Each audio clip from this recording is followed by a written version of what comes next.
kind of innocuous, you know, that's going to come out a lot of so and then, I don't know, there's only a couple of these here, so if we're going to get to item 1, good, it's just getting there, that's going to be well, and as you know, we're watching for yeah, but I don't think that's going to be really but yeah, if so, just stand up there, because that's right, I know I'll be talking about 4 too, so. Yep, we changed them on, everything is groovy, as Peggy would say, so.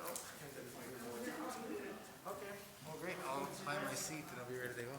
How are you? Doing very well. That's good, man. You look busy. Yeah, I got a few things.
Weigel. Here.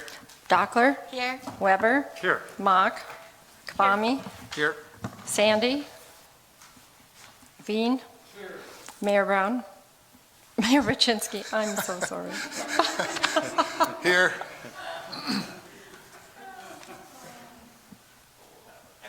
Looks like everyone's here and we have a quorum. Very good, thank you. Item 2.1, Flex Pace Loan Request, Air Cedar Parts LLC. Mr. Baumbeck. Thank you, JDA Chair Weber and JDA members. The application's on behalf of Huntsville Properties, which is the LLC, a holding company for Air Cedar Parts. Air Cedar Parts, agriculture aftermarket part manufacturer located here in Grand Forks. Due to increased demand and recent success, they need to grow into a new space. They're looking to move into a building, existing building on just North Washington Street, and the project would include both the purchase and the renovation of that building. It's expected to retain the current 9 jobs and grow by another 4 jobs in the first 2 years. Project's expected to be about $1 million, with the company equity representing 20% of that. And the FlexBase request would be to help buy down that interest rate from 4.8% to 1%. This is a total request of the JDA for a FlexBase subsidy of about $89,000, which would leverage $166,000 from the Bank of North Dakota. The loan to value is where we'd expect it to be at 88%, and this is secured by both the second mortgage on the property and personal guarantee of Dan Altepeter, the owner of the company. Be happy to stand for any questions, of course. Very good, thank you, Mr. Baumbeck. We'll open the public hearing on item 2.1. Did we receive any public comments? No. Mary's shaking her head. Very good. Any questions or comments from JDA committee members? Move approval. We'll close the public hearing. We have a motion from Mr. Weigel and a second from Mr. Kvamme. Further questions or comments? Hearing none, all in favor signify by saying aye. Aye. Aye. Opposed, same sign. Motion passes. Very good. Mr. Baumbeck, item number 2.2, Startup Grand Forks Program Description Update. Yeah, thank you for the opportunity. I get to talk about a program that started 3 years ago as a pilot program with a cap of $100,000 to be made available for microloans per year for those first 3 years. Now that we've passed 3 years, this is the report on how things have gone, and it has gone really well. Through the years, we've actually had 10 new businesses established or applications successful. And the breakdown of that is in your staff report is that 4 of those are current on payments, 5 are still in the deferral period as these loans are made with the first year deferred principal and interest, and 1 has been successfully repaid. But the headline here is there are no defaults on this program that is accepts a little bit more risk than what is traditionally offered through the loan programs or traditional lending practices. The best headline and report for this entire program is that it had led to 43 conversations with Grand Forks residents who are interested in starting the business. Not all of them converted to a successful loan application because some of them aren't ready. So the program has really served its purpose in helping those who are just a little bit early for traditional financing structures, but we can get them the loans, but also served its purpose for those who are really early and maybe need some help from SCORE or the Small Business Development Center to develop those ideas. So it has been a major success as recapped here. I just would run through the suggested changes that staff have made. And there are 6 in this order. Number 1, first make that the program a permanent program as it has been such a success. 2 would be to convert that $100,000 cap into less than a hard cap, more of a soft cap. So as we approach that number each year, we would make that obvious, but anticipate that as the program gains in popularity, it would exceed $100,000 a year. 3 would be require a turn-down note. It's already been done in practice. We are not in a position to be a bank competing with private sector banks, so a turn-down note doesn't say it's a bad idea, it just says we can't help with this deal, so it helps protect from any interest or cross-interest of seeking a better terms from the private sector. This is modeled after our EDRLF. Number 4 would be to use as a gap financing tool. So it actually wouldn't really change the program requirements as they are written. It would just allow us to use it in a slightly different manner. The second application tonight that's in front of you would exemplify this. Happy to answer any questions about that. 5 would add a blanket lien on all assets. Again, in practice through the corporate guarantee it's there, but this would actually add just another level of security on this. And last, they would be expand the parameters of the program, the geographic parameters to across Grand Forks County, which would be in line with most of the other lending practices or programs we have within the JDA. So again, successful program, pro-business and startup business here in Grand Forks. Super happy to answer any questions, but I know we have a long agenda ahead of us, so I've kept it a little brief. Very good. Thank you again. We'll open the public hearing on item 2.2 and open for questions from JDA members. Do we have any comments from the public received? No comments received.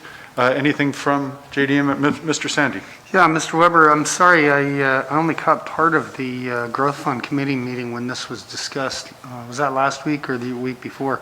The current $100,000 program cap to making it a soft cap, I just want to make sure that I understand. We have $100,000 set aside. What this is saying is if we've already lent out $92,000 and someone comes in and they're looking for $20,000, that would put us over the total $100,000 cap. And so by making it a soft cap, the growth fund, for example, could say, we think this is still a good idea. We recommend sending it to JDA, and instead of the cap being $100,000, now it's $108,000 or $112,000 or whatever. And then also with the distinction of whether to continue to accept applications moving forward. I personally don't see any reason why we would ever stop taking applications in a given year, simply because, just because we've run out of money in this program, we shouldn't be turning away good ideas and good opportunities for businesses within our community. So I like the idea of the soft cap. But I guess just in general, I would say we should always be open to people coming and wanting to bring new businesses and new opportunities to our community. Very good. And I think the operative word there was could accept, could consider. I think we should always consider is my point. Very good. Very good. Mr. Phelan. And yes. Councilmember Weber, to Mr. Sandy's point, or Council President Sandy's point, is that I think that's how it's going to be reflected. I should go back and actually look at the 21 budget, but we just have it as part of the the general loan program. So similar to if a manufacturing firm came in, we wouldn't say, as Mr. Sandy said, well, I'm sorry, we've already had 3 and we're not going to take 4 or 5 or 6. So we just want to try to migrate it into a regular program. And everything as part of the annual budget is reviewed. So that's kind of how we're going to treat it moving forward, if the JDA is good with that. Very good. Anything further? With that, we'll close the public hearing, and I'd be looking for a motion to, approve the continuation of the Startup Grand Forks Loan Program and the programmatic changes that have just been presented. Motion from Mayor Paczynski and second from Ms. Mock. Any further questions or comments? Hearing none, all in favor signify by saying aye. Aye. Opposed, same sign. Motion passes. Mr. Bomback, 2.3, startup loan request, Tacho Man. That's right, Tacho Man, and if you're curious, it's a combination of tacos and nachos. So Tacho Man is an applicant through the Startup Grand Forks program that makes available these foods late at night. This project is all about expanding that business into the daylight hours and broader geographies than just the downtown scene.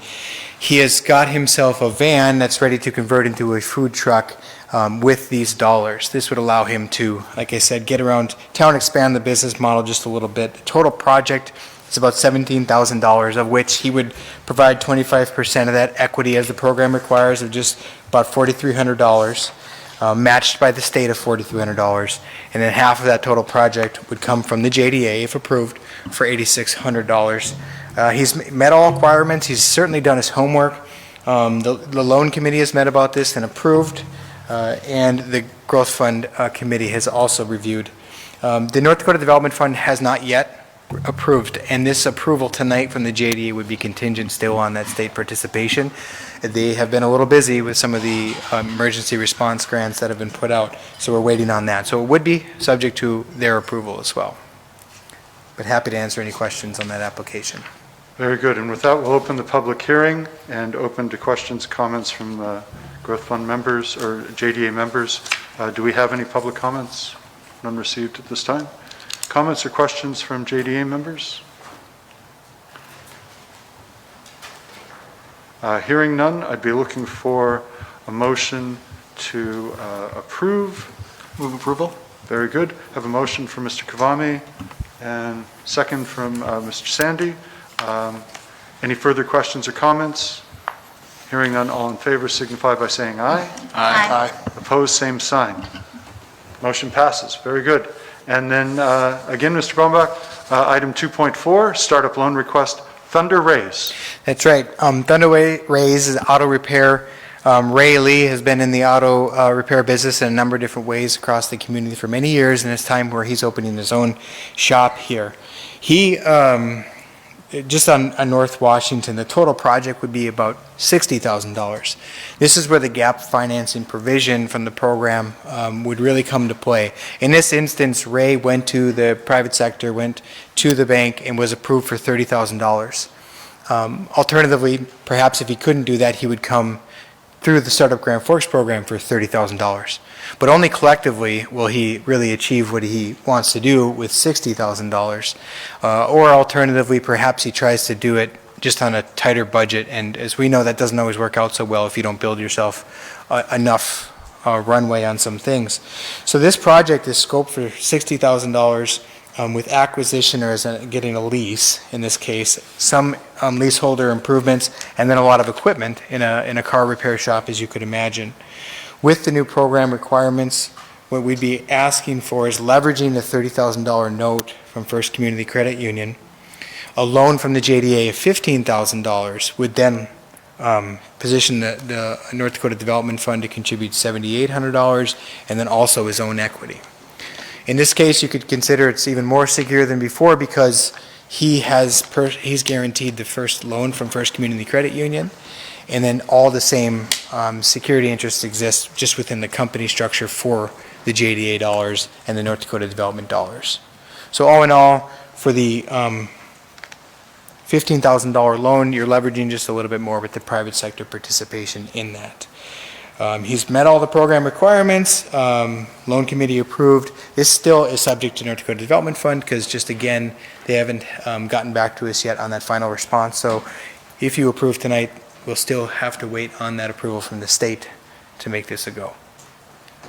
Very good. And with that, we'll open the public hearing and open to comments and questions from JDA members.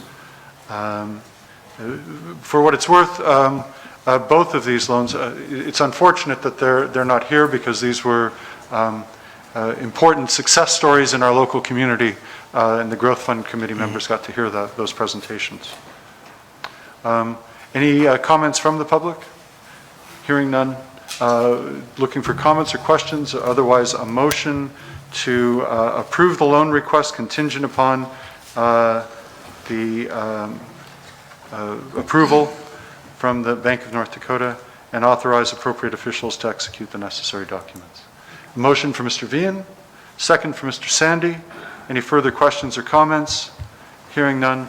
We'll close the public hearing, and hearing no further questions or comments, we have a motion and a second. All in favor signify by saying aye. Aye. Opposed, same sign. Motion passes. Thank you. Very good. Thank you, sir. Ms. Richards, item 2.5, notice of default, Ann Love, Corporate Center 2. Thank you, Mr. Weber. The owners of Ann Love Boutique, Callie and Roman Schmidt, had leased space in Corporate Center 2 for, since the fall of 2017 was when the Growth Fund Committee, or Growth Fund approved it, and they took occupancy in January of the following year. In June, we received a request to cancel that lease, and the company has since closed down. That request was taken to Growth Fund Committee, and the recommendation out of committee was for the owners of Ann Love to work with City Attorney Dan Gosted to review their financial information. Based on that information and review, Mr. Gosted would then make a recommendation in terms of how the Growth Fund should proceed with collection. Since that time, Mr. Gosted and I met with the Schmidts in late July. However, there has not been any further conversation related to transfer of financial information as far as I know. Mr. Gosted's recommendation was to then, proceed with this notice of default and pursue collection, of course, leaving the door open at any time for that, more casual communication that we initially thought. Mr. Gosted, I assume I'm correct that you have not had any sort of further communication with them? Not to me directly. I know that he made some communication to Andrew Conlon recently about what was transpiring, and I think I know I mentioned this at the Growth Fund Committee about some offer about 20 cents on the dollar. I don't know if that's a reasonable sum or not a reasonable sum without knowing what their financial condition is. So I can't make a recommendation if that's a good deal or a bad deal.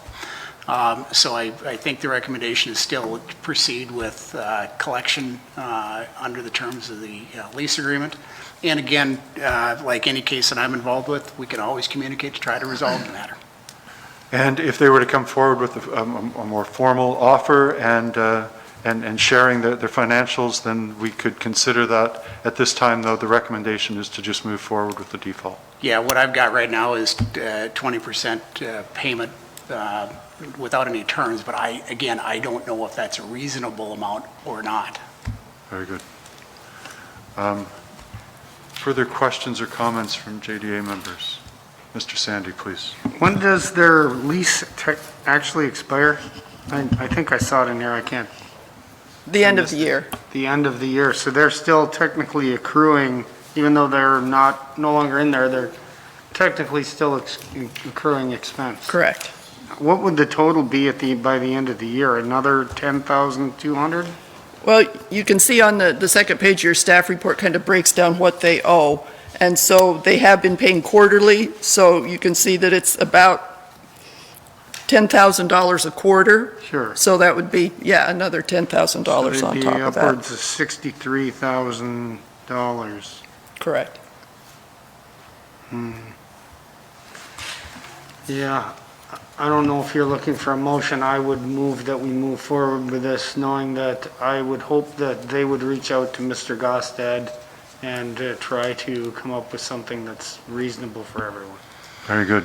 Mr. Chairman, if I could just interject. Please, in please. response to Mr. Sandy, I will continue to reach out and try to communicate with them too. It's a two-way street, and be assured that we attempted to do that before it got to this point. I certainly believe that is the case. I hope that they would reach out to you or respond to you. And this is an unfortunate situation, but really an exception in our experience over the last 20 years in these buildings. So we have a motion and a second from Mr. Weigel. Any further comments or questions?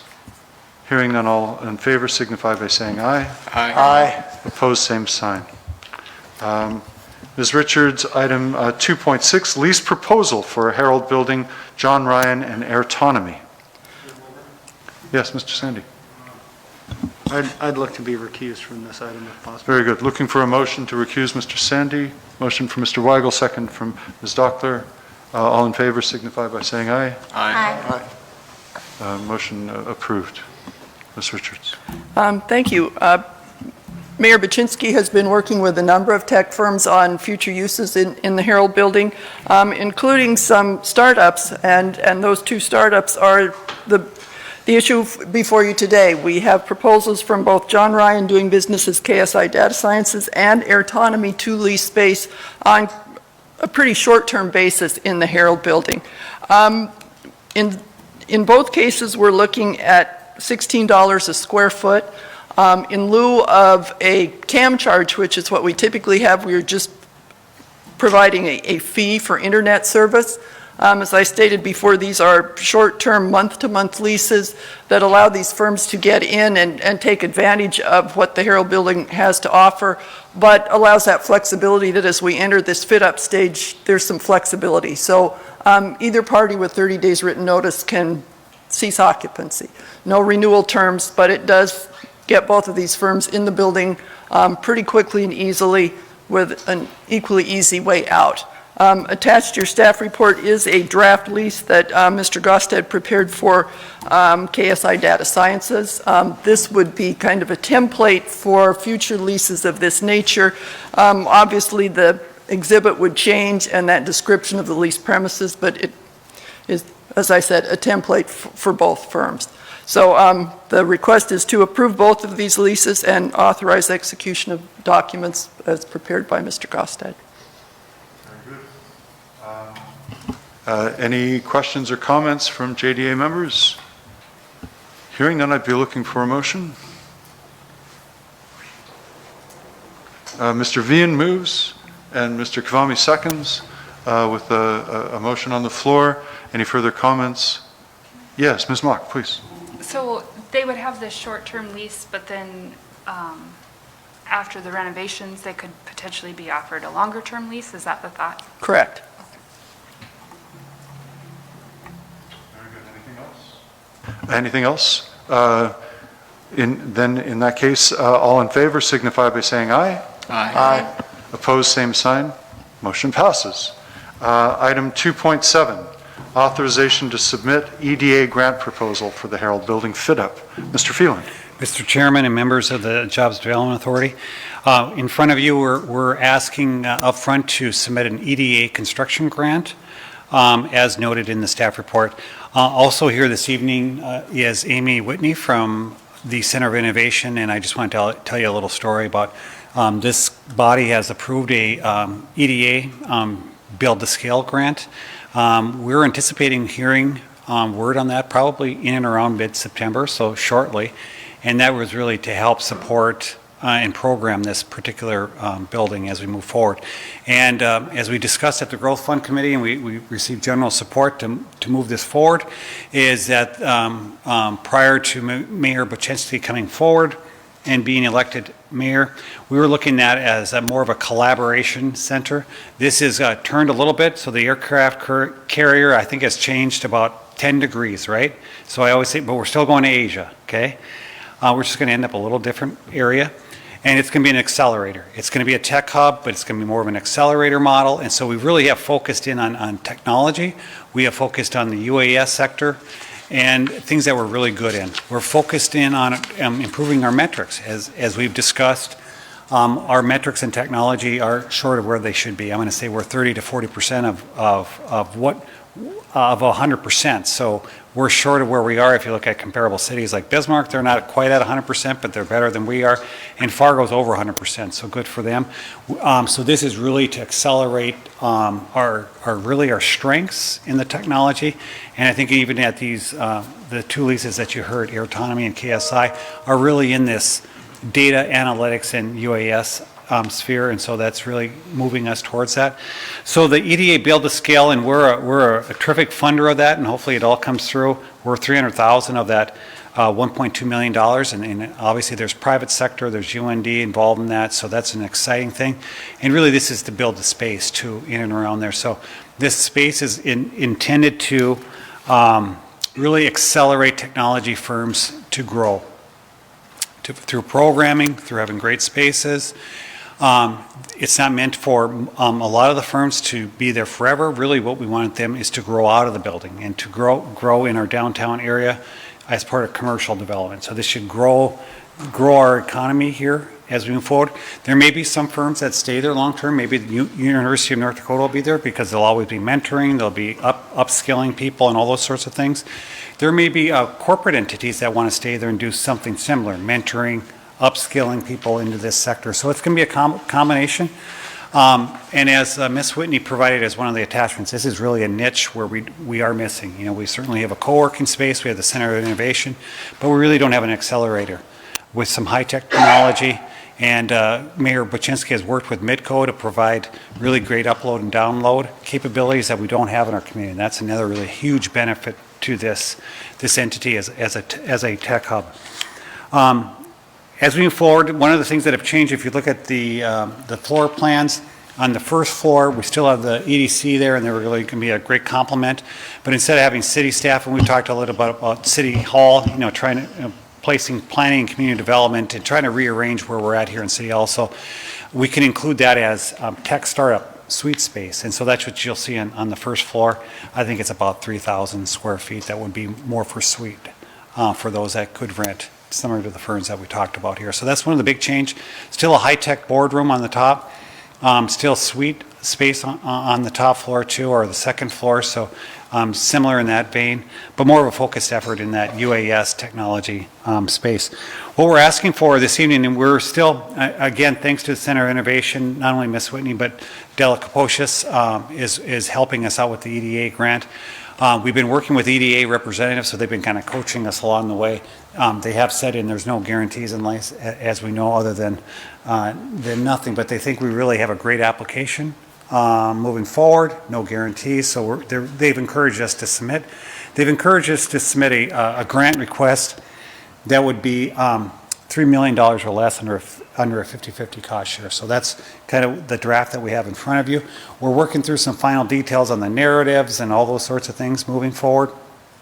We're asking the JDA tonight that we could move forward with the 50-50 cost share moving forward. So we are working through some of the details of what's eligible for an EDA grant, what's not eligible as we move forward. And this might be music to Council President Sandy's ears, but as you recall, we went through a process where we hired JLG and we also hired a construction manager at risk, and that was the construction manager at risk was PCL/Community Contractors.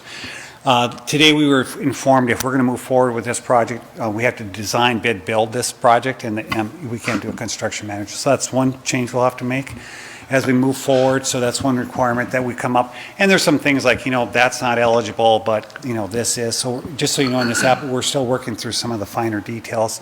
We are using PCL and Community Contractors as part of our estimating team, as part of but we may have to put a period on that, their role to that point, and you've already authorized that to this point. I think this is an exciting application. Not only are we working with the University of North Dakota, and if you look at some of the guidelines, that's a plus in our column.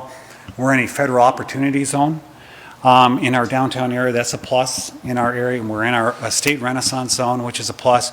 And we're rehabbing a new business from an old economy into the new economy. And that's another plus for our application as we move forward. So with that, we're asking that we can submit the application. We anticipate, if not this week, next week, we've been encouraged to try to get our application in September, so we're working feverishly to get as good an application as we can moving forward. So with that, I'd stand for any questions. Very good. At one time, the city was facing the possibility of an abandoned iconic building in the middle of our downtown. The city stepped in, the JDA stepped in and helped stave that off, but our exact intention was not as focused as what this sounds like. And so I thank the mayor for his leadership and for Ms. Whitney's for the opportunities she's bringing forward. And this is very exciting. Mayor or Ms. Whitney, anything further to add at this time? Go ahead, Ms. Whitney. Thank you, Chairman Weber and members of the JDA. I think really all that I can add to the excellent presentation from Mr. Phelan is that we're excited for this opportunity if everything all comes together with the different pieces of the proposal. And we look forward to working with the city as part of this project to really work on really building the tech sector and the UAS sector and continue the great work that's already here. And we really do look forward to that opportunity. And we have our fingers crossed for sometime next week, and we do hope in this particular application is well on its way to also being able to be submitted by next week as long as we, keep forward with the path. So thank you for your leadership. Thank you, Mayor Brzezinski, for your leadership as well. And I know, members of my staff and Della Kaposius has been working hard with the city to pull all the different pieces together so we can get an excellent application pulled together. Very good. Thank you for joining us this evening. Mr. Mayor. I think everybody's pretty well said it all. We're pretty excited about this. It's going to kind of close off the ecosystem here, or not close it off, but it's going to encapsulate the whole UAS ecosystem and offer a real another option downtown and brings the city of Grand Forks its involvement out at Grand Sky as well. So I think it ties things together really nicely. Pretty excited to see what it'll become. Very good. Thank you again. Any further questions or comments on item 2.7? Yes, Mr. Kavami, please. Just a question on the intent of this item. Is it the intent to approve the application or to approve the construction costs as well? Chair Weber and Council Member Kavami, I think tonight what we'd ask is that we can submit the grant and also whatever that 50-50 cost share will become. To submit and dedicate whatever that 50% cost share. So we are approving the 1 point whatever million. Yes. Well, you're approving a 50-50. We think it's going to be around that 1.4 to 1.5. Certainly, we'll share what the final agreement is, and once we get the grant, we'll have to come back to the same body to say that we did receive the grant and we want to continue to move forward with the project. So there'll be several bites at the apple as we move forward, but EDA wants to know that we're serious as a JDA, that we are seriously willing to match that amount. Let me ask this. Compared to what we're looking at tonight approving, what were we, approximately what were we intending to spend on the fit-out? JDA Chair and members of the Jobs Development Authority. On the last estimate we had, it was probably around that $2.1 million, and that 2.1 did not include the city space. We kind of, we also did not include the city space because, we were going to do that separate. So, but with the space that we're looking with the collaboration, we were looking at 2.1. So obviously this will help all the partners if we can get this under a 50-50 cost share. It is a federal grant, so there are some items like, Davis-Bacon wages. There's more paperwork involved in submitting this. We shouldn't have any issues with iron and steel for the most part. It's not like we're building a water treatment plant with all new iron and steel, but we'll have some of those federal requirements. But I think our wages are relatively high compared, so I don't think that'll be a big deal. But there'll be some more federal issues that we'll have to go through. But I think with we'll say the $1.5 million, half of the three will get us a long way. And not only the JDA, but our partners. Very good. Thank you again, Mr. Phelan. I apologize. Do we have a motion? We have a motion for approval from President Sandy and looking for a second from Ms. Dockler. Any further questions or comments? Hearing none, all in favor signify by saying aye. Aye. Opposed, same sign. Motion passes. We move into the next phase of this evening's JDA meeting, informational items. We have a few of them this evening. Ms. Richards, 3.1, Draft EDA RLF Plan 5-year update. And this is for our existing EDA RLF. Correct. It is that time that EDA requires an update on at least a 5-year cycle, so that is what is before you. This has been submitted to EDA. Once we hear final comments back from EDA, then a final draft will come back to you for adoption. But at this point, we're seeking any comments or suggestions you would have that would then be incorporated with any future comments from EDA for incorporation into the plan.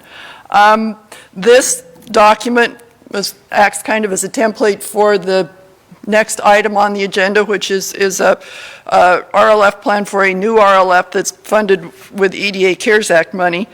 In the case of this plan, it kind of similar to our policies and procedures update that was done last year.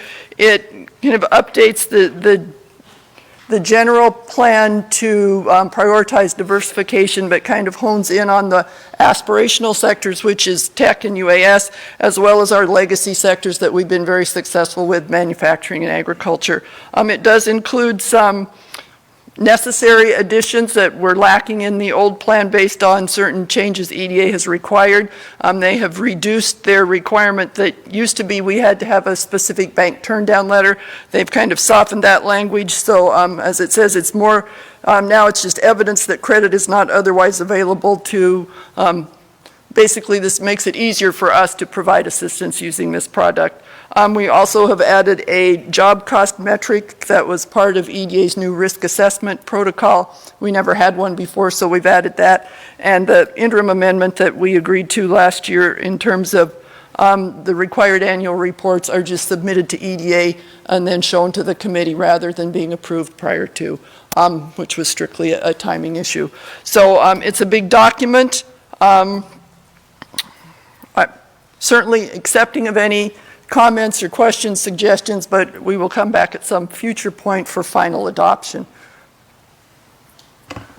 Very good. Thank you, Ms. Richards. And the original EDA, this was funding that came from the federal government in the aftermath of the 1997 flood to set up a revolving loan fund, the RLF component of this. Very helpful to our community in the aftermath of the flood. A few years ago, we were having trouble finding applicants for this loan fund. More recently, it's been quite robust again. So good news there. And then this new fund, I think of it as the COVID EDA RLF, even fewer strings attached with that one. At this point, you're just looking for comments on this plan. It'll be brought back for adoption following further review by EDA staff. Correct. I'm certainly open to any questions now or, anything that comes up over the coming days or weeks. Please feel free to contact me and I'll incorporate those prior to coming back. Assuming there are no questions, I'll keep moving. The next RLF plan in your packet is for that CARES Act funding. This was, as Mr. Weber mentioned, we're kind of in that disaster recovery mode again. EDA invited us to apply for a specific amount, $1.39 million plus an extra 10% for administration. We have been awarded those funds and we have submitted a plan. Again, it's a draft plan. We're awaiting comment from EDA for final adoption to come back to you. But that plan does kind of lay out the terms under which those CARES Act dollars would be made available to the business community. EDA was quite specific that this was meant to address the dislocation caused by the pandemic, and we have 24 months to expend funds for that use. Anything that does revolve back, we get to keep in the community, and then we can revise the use, but that initial disbursement must be used to address COVID impact. They have waived a lot of their standard requirements, so it's making it, again, very easy for us to get these funds out into the community, and we have targeted opening applications September 15th. So we're trying to aggressively make this money available. Presumably we would open applications in September, have a month to accept them, a month to review them, bring those to the Growth Fund Committee for action, then to the JDA, and hopefully get the money out the door before the end of the year. Kind of getting ahead of myself, we've laid out terms, a minimum loan of $5,000, maximum of $50,000. Given that we're a little uncertain what the level of demand for this will be. We've agreed that it makes sense to do it in tranches, and so the first tranche, applicants will be limited to 25,000, just to make sure that as many businesses as possible can access it. We've also agreed to prioritize funding for small business, defined as not SBA's definition, which is pretty large by Grand Forks standards, but 15 employees or fewer, and $1 million in gross revenue or less, and also to prioritize the hospitality sector, which, as we all know, has been hit pretty hard in this community by COVID. Again, we've tried to make it very user-friendly for the borrowers. Deferred payment, 1% interest. If they would care to offer a personal guarantee, they can both extend the deferment period and reduce their interest rate to 0.75%. We have, thanks to the admin funds, we've hired Colin Hansen to kind of be the day-to-day administrator of this program, and he's working with SBDC staff and our partners at the EDC and Chamber to test drive applications, get some good feedback on how to make this work as successfully as possible right out of the chute. But again, the reason I'm here is to get your comments and feedback on kind of what I've laid out. Again, once we hear from EDA on what comments they have on our draft plan, then I will bring that back to you for final adoption of the plan for this, what we're calling COVID Response Unmet Needs Revolving Loan Fund. At least for this first 24-month period, we've got a plan. Very good. And these things don't just magically happen. There's a lot of work that goes into this, especially when it's the federal government involved. So thank you for that excellent work. Short turnaround on this, successful already in getting that. Essentially, these are $5,000 to $50,000, first tranche $25,000 loans, but 1% fixed interest rate, 5 to 10 year payback. Trying to be as user-friendly as possible. And not only is the hope that these would help our local economy in the immediate aftermath or during COVID, but these are funds that are revolving and can continue to benefit our community for some time. Any further questions or comments from Ms. Richards at this time? Very good. We'll just leave it at that then and wait for, you'll bring that back to us for final approval a little further down the road. In the meantime, the 3.3, the Eda Semi-Annual Report. Yes, Mr. Weber, as you alluded to, we have in the past had issues with spending money quickly enough. The Eda Semi-Annual Report that is provided as part of your packet shows that our capital utilization rate is well within the required metric. They're looking at around 25% unloaned, and we're at just under 15%. So we're, as soon as Jessica Bergeson, our finance person, has been here 3 years, we're on the verge of hitting that metric, which means we'll only have to report once a year instead of semi-annually. So anyway, our process is we submit the report. It's just historic data. We share it with you. That gives you an opportunity to see how the RLF is performing, and if you have any concerns, bring them to my attention, but it's all pretty much good news. Very and then good. the final item is the JDA. Is it appropriate to a little shout out to our partners at EDC for their help with this as well? It's great to be spending money. Very good. Especially the federal government's money on behalf of our local economy. Yes. Yeah, our last EDA RLF loan was to Mobile Recon, which again was dispersed in 2 tranches, and with that second tranche it put us, so we have enough to make one more good-sized loan, but we have this loan fund is in demand, which was not the case a few years ago. And then last but not least, you have the Jda Annual Report as part of your packet. This is code required that this be prepared on an annual basis. It does feel strange to be presenting an annual report that ends in December here in mid-August, but that's when we have those financial reports available. It does summarize all the activities in terms of the loans that were approved and other actions taken. Again, historic document, certainly willing to stand for any questions, but it is just a nice summary of what the JDA did in 2019. Any questions or comments regarding this report? Mr. Sandy, please. Yeah, Ms. Richards, thank you so much for the good explanations. It is fun getting reports that are positive. It is nice to know that the JDA is a very healthy organization, and after so many years of hearing nothing but negative about the revolving loan funds, it is really nice to know that we're getting that money out, it's being used, and it's being used for the benefit of the masses of our community. So I think it's great. Thank you for all your work, as well as to the EDC. Thank you, sir. Thank you, Mr. Sandy. And we had 11 items this evening. One kind of unfortunate bit of news, but otherwise 10 very exciting, forward-looking bits of information and deals. Anything else for the good of the order? Motion to adjourn. All in favor signify by saying aye. Aye. Meeting adjourned. Thank you, Mr. Sandy.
Call to order. We got Grand Forks City Council, Tuesday, September 8th, 2020, a little after 5:30 p.m. What are we at here? 6:15.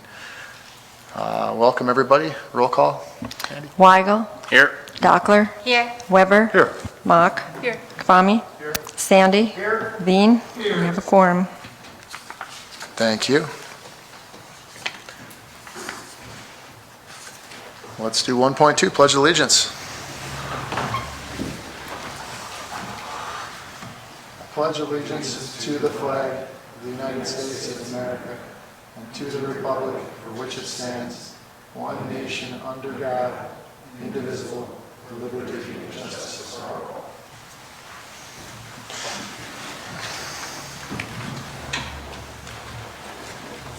all. .3 Mayor's announcements. We got a few announcements today. First of all, I'm going to say there's going to be a special city council meeting next Monday, September 14th, before the committee of the whole, and that's going to be to approve the budget. So I want to thank city council for all their work and input on the budget as we move forward. So thank you. A big hot topic, fall cleanup. Fall cleanup will take place next week, September 14th, on your normal garbage day. I want to give a shout out to Public Works. I think they've done a great job gearing up for this despite the pandemic, and I will parrot the fact that let's put out what we need to. Let's not put out everything, so it's a little easier for them, and keep everything in the open so they can mechanize this operation as much as possible, so they don't have to touch as much stuff. We also have leaf pickup is also planned to take place in October, so we'll be looking forward to that. We got a pretty good reminder today that fall's coming with the freezing weather this morning. I wanted to give a quick update. I promised to give an update on the welcoming community roadmap when I had made the move to move the coordinator position without the city. So I want to give a quick update. We've had bi-weekly meetings with the NFI stakeholders, and actually we had record attendance on Friday. So I want to thank Dr. Carrico, Cynthia Schaub, and Greta Selewski for spreading the word. We had a really good conversation, and we're moving that forward. I took part in the Grand Forks and Color discussion on the Greenway about 6 weeks ago. I've joined the WCR steering committee. And I want to thank Becca Kruger and Council Member Dockler for all their help and effort in the steering committee and fundraising. I also was able to get involved in the fundraising and help secure some long-term funding. I want to thank Barry and the Chamber for opening up their wallet, because that doesn't happen very often. We've also had many other productive meetings with other stakeholders and community members. Another event that's coming up Saturday that I wanted to highlight is the Thurber Memorial Dedication on the Greenway near the Obelisk. I will be in attendance. I've been working with Audra Mell, whose class it was that started this effort back in 1997. So it took 23 years, but she finally got it done. I'm pretty excited that they were able to finally accomplish this, and I want to thank the Historic Preservation as well for getting involved. So they'll be out on the Greenway helping to execute all this. One other note on water, the city is going to be conducting lead and copper testing of the city's drinking water also on the week of September 14th, so it's going to be a busy week. Samples will be collected from homeowners around the community and sent to the North Dakota Department of Environmental Quality Laboratory for analysis, and homeowners will then be provided with the results of that analysis, and I think we're going to be doing pretty well. In addition to this, I want to thank our water crews for getting the new treatment plant up and running. I think it's important to remember that whether it's waterworks, public works, or public safety, we've continued to execute and provide services to the citizens of Grand Forks, no matter the circumstances. With that, we'll move on to number 2, awards, presentations, appointments, and proclamations. Proclamation Assisted Living Week, September 13th to 19th, 2020. Thank you. I've got that one here. Whereas the number of elderly and disabled Americans is dramatically increasing, whereas assisted living is a long-term care service that fosters choice, independence, and autonomy in our elderly nationwide, whereas the National Center for Assisted Living proudly created National Assisted Living Week, whereas the theme of National Assisted Living Week 2020, Caring is Essential, highlights the opportunity to bestow on our residents a multitude of events and activities that show them how much we care for them and love them. Now I therefore, Brandon Boczynski, Mayor of Grand Forks, North Dakota, proclaim week of September 13th to the 19th, 2020 as National Assisted Living Week in Grand Forks, North Dakota. I urge all citizens to visit friends and loved ones who reside at these facilities, and also to learn more about assisted living services and how they benefit our community.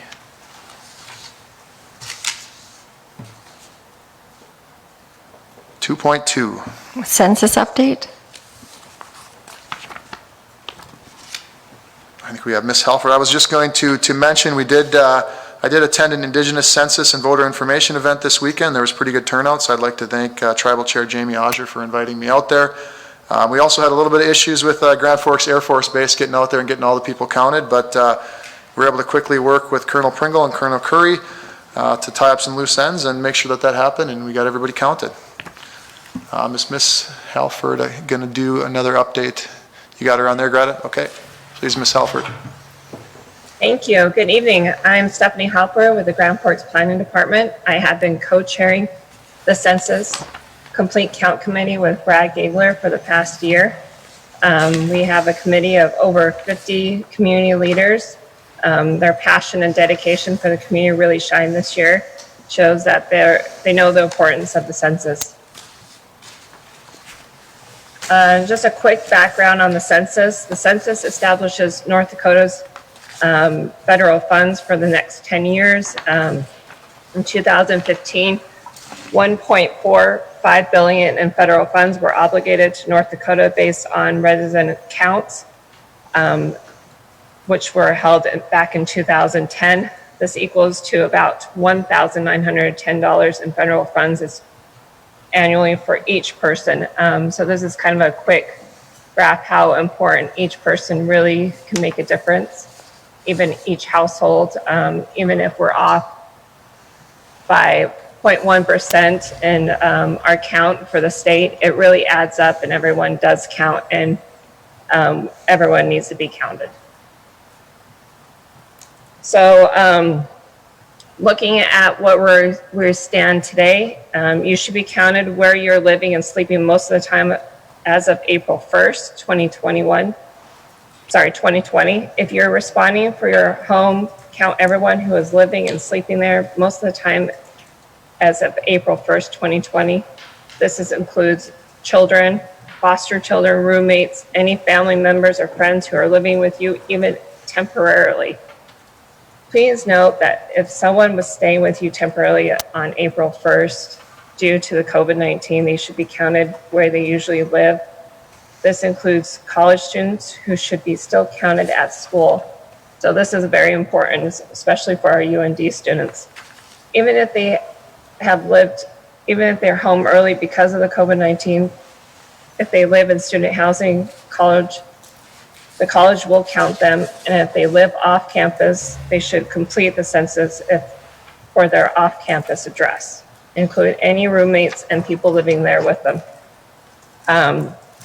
This graph shows that where we're standing today, the green is where we are right now, blue is where we were in 2010. We are, as of now, standing at average higher than what the state is and the national average. We have confirmed that the Bismarck office is working with the group quarters to collect data with our UND area, which we have a higher concentration of group quarters in that area, as well as the air base. We also know that door-to-door census workers have been out in our community visiting homes that have not responded to their census and will continue to do so until September 30th. As we near the end with the last day to fill out your census, September 30th, that is only 3 weeks away. It's not too late, still better to self-respond as the data is more accurate if people self-respond. So my2020census.gov is the site you want to go to fill out your census. We have a few event type things happening in our community leading up to the finish line.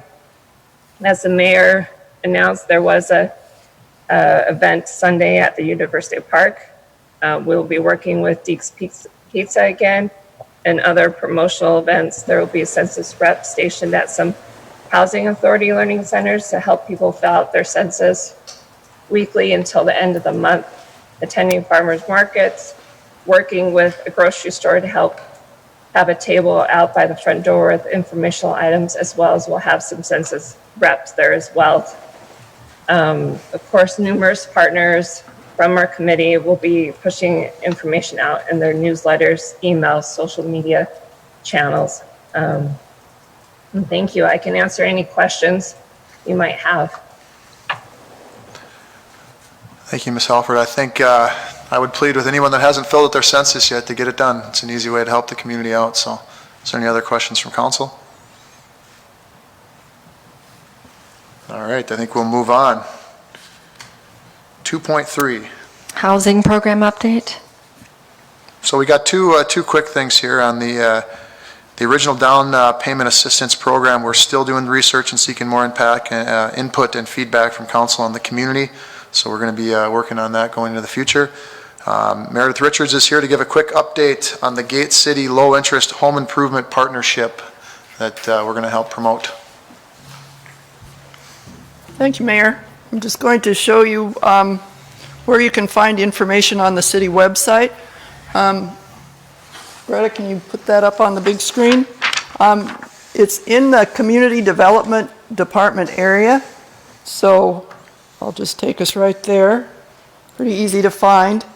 This brings you right to a fact sheet page that, as you can see as I'm scrolling down, there's a flyer that's a little more professionally advertised material. The actual program application is right there and clickable, and then you can contact either the city staff person, Andrea Edwardson, via email by clicking, or the Gate City staff person. Couldn't make it any easier. It is not a fillable form, but the application can be downloaded and filled out. The great thing about this is it does make loans from $10,000 to $75,000 available at very attractive interest rates on a 10 or 15-year payback option. The city's role is really just to screen the properties to make sure that they fit the requirements that we have helped Gate City establish for this program. So that's basically that it is within the city limits. There are no geographic targeting components of this. Value of the home, $250,000 or less. Owner occupied, either single family or single family attached, and some sort of significant improvement that would be funded with this loan. The city does no underwriting. That's all the work of Gate City. But once an application gets through our checklist, which is basically that property requirement, it gets forwarded to Gate City. We did just announce this on September 1st. We've already had 2 applications forwarded to Gate City and another one in the pipeline. This is entirely funded by Gate City. There's no city dollars involved. We're just helping to promote it and get the word out and improve our community and our housing stock through this program. Certainly happy to answer any questions, but Andrea Edwardson in my office is your point of contact if you're interested in putting in an application. Thank you. I think we're all excited. Anything we can do to try to help home costs, whether it's renovations or anything else. I know lumber has recently spiked up, and I think that's going to probably lead to some higher home costs in the future, which is unfortunate. So programs like this can really help. Mr. Weber, did you have something? Sure, a couple of questions. This is our first look at this, so when we say the city is helping provide the oversight, do we mean that the housing authority, or it's? No, this is through the planning and community development staff is doing the initial intake of applications. The original program that we'd gotten a look at, that was a partnership with the Grand Forks Housing Authority. Is that still in the works, or is that been scrapped in favor of this? What? If you're referring to the program with the land trust to help with down payment and closing cost assistance, that's still a work in progress. This is strictly a housing rehab loan program through Gate City. Very good. Exciting program. Wonderful. Thanks. Yeah. Doesn't cost the city anything, Mr. Weber. Just a little staff time. Yeah, okay. Not nothing, but very little. All right. Andrea's worth a lot of money, so I don't want to denigrate her contribution to this at all.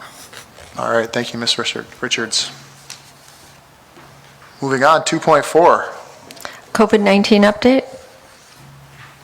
Thank you. Now on this, we're going to go through everything first, then we'll talk as a council at the end of it. And I know if we have some citizen comments, today we have a pretty short action. We only have a couple that are going to be pulled.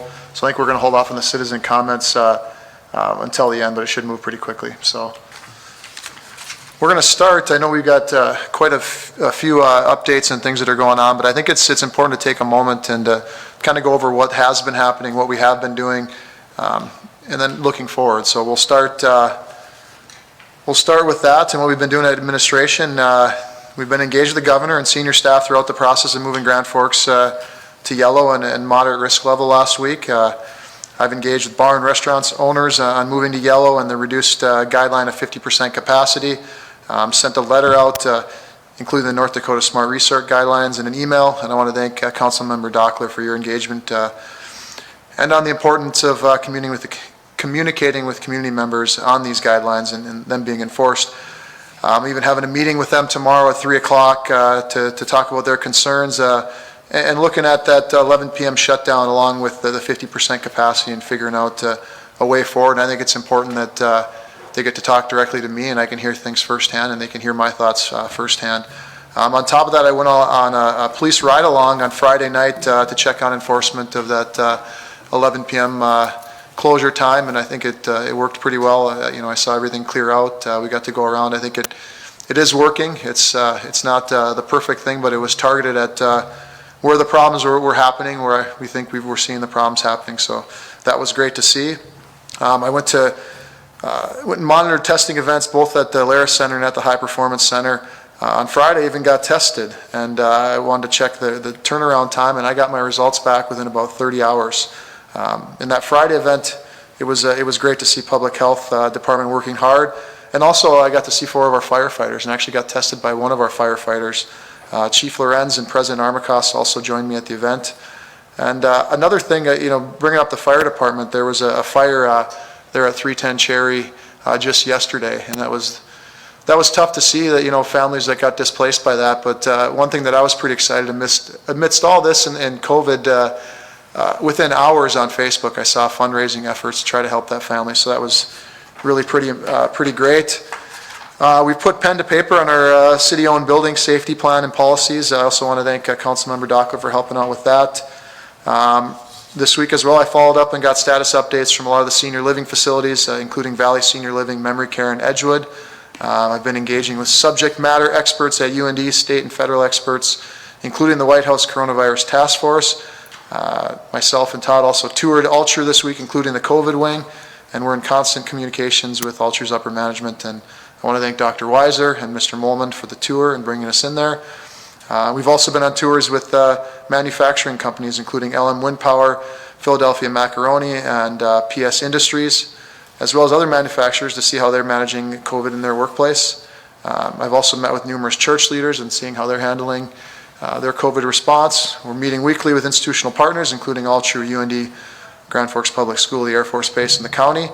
As well, this one I can benefit to my kids, but, going to soccer practices and hockey tournaments and sporting events and gauging the benefits, as far as weighing having sports in the community. I think that's a really important thing to continue, and I think it's great to see the children to be able to go out and still experience that despite all this. I want to thank Mr. Weber for certainly all of his work that he's done, both in assembling the expert panel, as well as the work that his interns have done on the mass study and helping to move forward with the health officer's dashboard.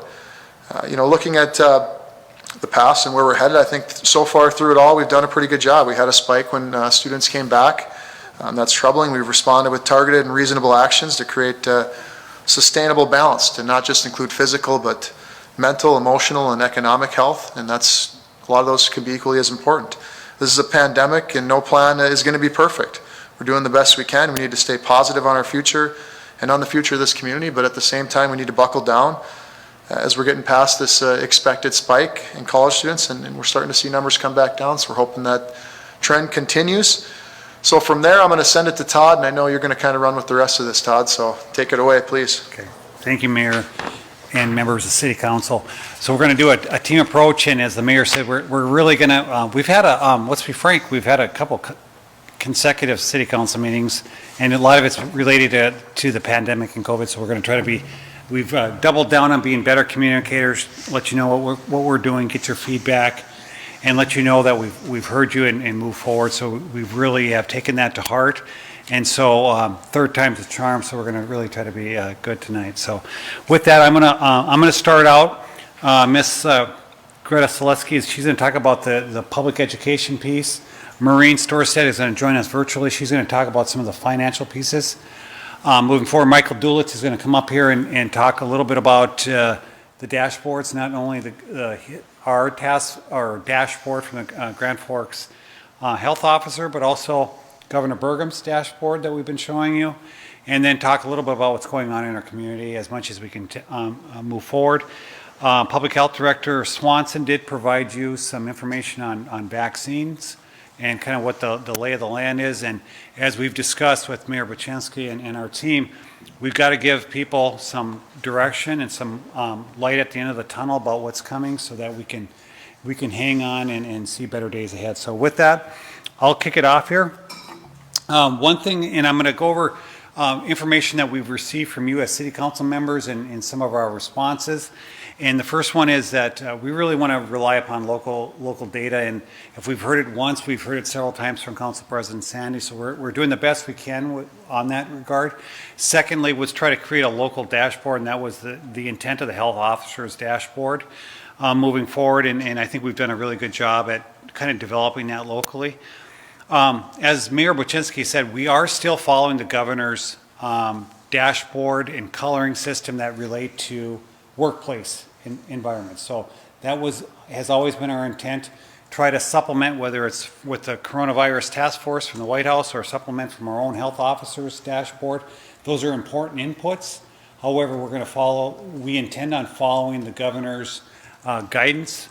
The reason why we want to follow that coloring scheme, it's statewide, number one. Number two, a lot of the categories in the various businesses were developed with industry groups, with various groups, and it's consistent across the state. So if you have a Toasted Frog in Bismarck, or if you have a Toasted Frog in Grand Forks, it's similar versus all the other chains, and it's just consistent. We don't have to double message what we're doing to move forward. I have attached a couple of the dashboards that our other partners are using. For example, the school district. The school district has adopted the health officer's dashboard. But the important note is, if you look at their dashboard and the coloring scheme from green to yellow to orange, it's not the same, but it's a very similar action that they have in all three colors. Okay, and so if we do a similar thing to the governor's, shutting down business or minimize, each one of those level is significantly different. And so that's why we're sticking with that, and that's why the school district has generally stayed, whether it's green, yellow, or orange, a lot of the same moves are being made, and there's an intent on doing that. I think there's only a few exceptions to that rule. We need to communicate better, and we've heard that over and over. Greta's going to come up and talk about some of the public information that we've developed over this last year, not only with ourselves, but working with our partners at the Air Force Base, with UND, and Ultra moving forward. So she'll present that. Support for the school district. And, you know, Council President Sani, give him a lot of credit, along with Council Member Kavami, say we got to support the schools, because if we can't keep the schools in session, that's going to have an impact on all of us from a workforce perspective. I did follow up on, shared the responses that our public health department has really supported, and others have supported the school district to date, but it's not about, as the mayor said, this is a day-to-day thing. So we did follow up to say what further we need to help you. They're a week into school. And so we did have a meeting this morning. They're going to send us some information on what their needs are, and it relays from, you know, in simple disinfection throughout the school and how to support that, to contact tracing, to supporting virtual students with having somebody in the classroom. So it's a variety of things. From our initial view, they probably have a $1 to $2 million gap, and Maureen will talk about kind of where we're at with our own finances with the CARES funds and how we could partner in the future on that. So more to come. Council President Sani will probably bring that to the next committee of the whole and have a further discussion, not only how we distribute the CARES money, but how we could incorporate the school district into that would be our intent. But at least give you a first shot tonight on that. We've talked a lot about masks. And so we think that we've come a long ways as the city of Grand Forks, along with all of our institutional partners working on that. We think the private sector has done a great job with that. We've heard you loud and clear, and we've talked with the mayor. Buczynski is public buildings, it's strongly encouraged still. City staff, we do have a mask policy. We have not gone to a citywide mandate, but we know a lot of organizations and partners are already moving forward. So that's kind of where our position still stands on that issue. And then limiting gatherings. And, you know, when we went from green to yellow, it did limit gathering sizes from events to bars and restaurants that we know are going to impact them. And you know, at green, a bar and restaurant can be 75% full. Now they're at 50. And as the mayor has discussed, not only did they go down to 50, but prior to that, a week prior to that, we did go down to the 11 p.m. closing, 11 and 2, and that's really impacted a lot of bars. And so really, to be frank, probably with bars and restaurants, we're probably at more of an orange level with those additive things that we've done with the governor, plus what the mayor's done regarding that. So we think with Ken and others on the Alara Center, there's guidance. They have their own policies that we should allow them as a commission and as a staff to manage their own events. Let's not get into what they should or shouldn't do. We think they're competent with their commission and with their staff to run that. So we're trying to stay with that. Again, I'm just going to reiterate, we are following the governor's guidelines. We use the other ones as further sanity checks as input. But that's kind of our way moving forward. I think that's what the governors and his senior staff have communicated to him, that he would like us to follow through on what his oversight is. And as he said, this is a week-to-week thing. And just because Cass County's in green doesn't mean this week they may not be in yellow. And just because we're in yellow this week, in 2 weeks, we could be back in green. So we'd like to stay in that, and I think it provides understanding to our area small business sector, so they kind of know what the rules are, and we don't have to explain nuance with that. With that, I'll put a period on that. I'm going to ask Greta to come up here and discuss kind of what the direction we're going regarding communications regarding this pandemic. So I'm actually just going to share from the back, if that's all right. Good evening, Mayor Buczynski, President Sandy, and members of the council. So I'm going to be sharing with you a robust collaborative educational campaign that was started the end of last week from Monday's special city council meeting and last Wednesday's institutional partners meeting that happens weekly. So I will just show you some of the stuff that we have started. We brought together institutional partners from Ultru and the county, Grand Forks Public Schools, Grand Forks Air Force Base, and Altru, and UND, of course UND. So let's see here, let me share my screen, and I'll just, we got together Friday afternoon and tried to come up with a slogan. One thing that we really focused on was what we've done the best probably throughout this pandemic was we've been together. And so what we decided was the slogan would be, we want to stay together throughout this. So our slogan was, let's stay apart so we can stay together. I'm gonna share my screen here now.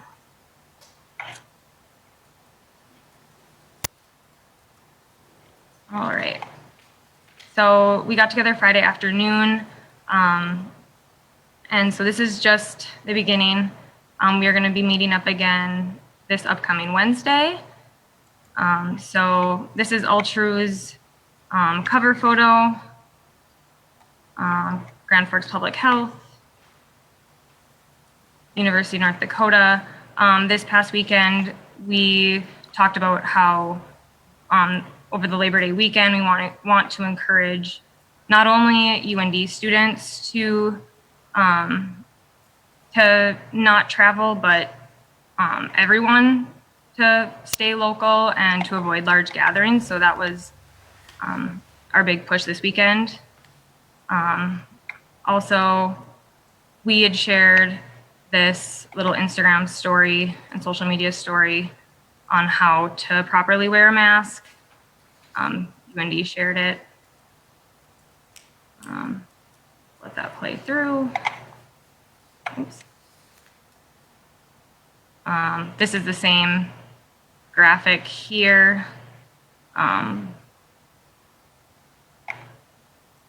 a Twitter post, and then it also links to a CDC guideline on how to properly wear a mask. And to get more information on there. Once again, like I said, this is just the beginning of the educational campaign. I'm gonna try to click out of this. We also work with Grand Forks Public Schools. We don't just want to have static posts, so they provided us with some videos of their students. We have three. Not only do we want to hit the broad community, but we have three areas that we really want to focus on. The businesses, our younger families, and then, or our families, and then the high school to 29-year-olds. So that UND aged students.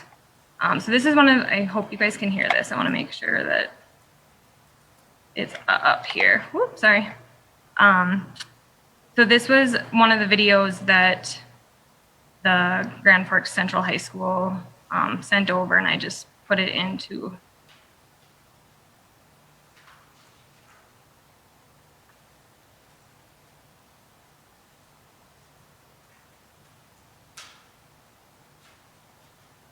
so quick videos like that we'll be able to put on Instagram or social media. So this is in a format that will be easily viewable on, oops.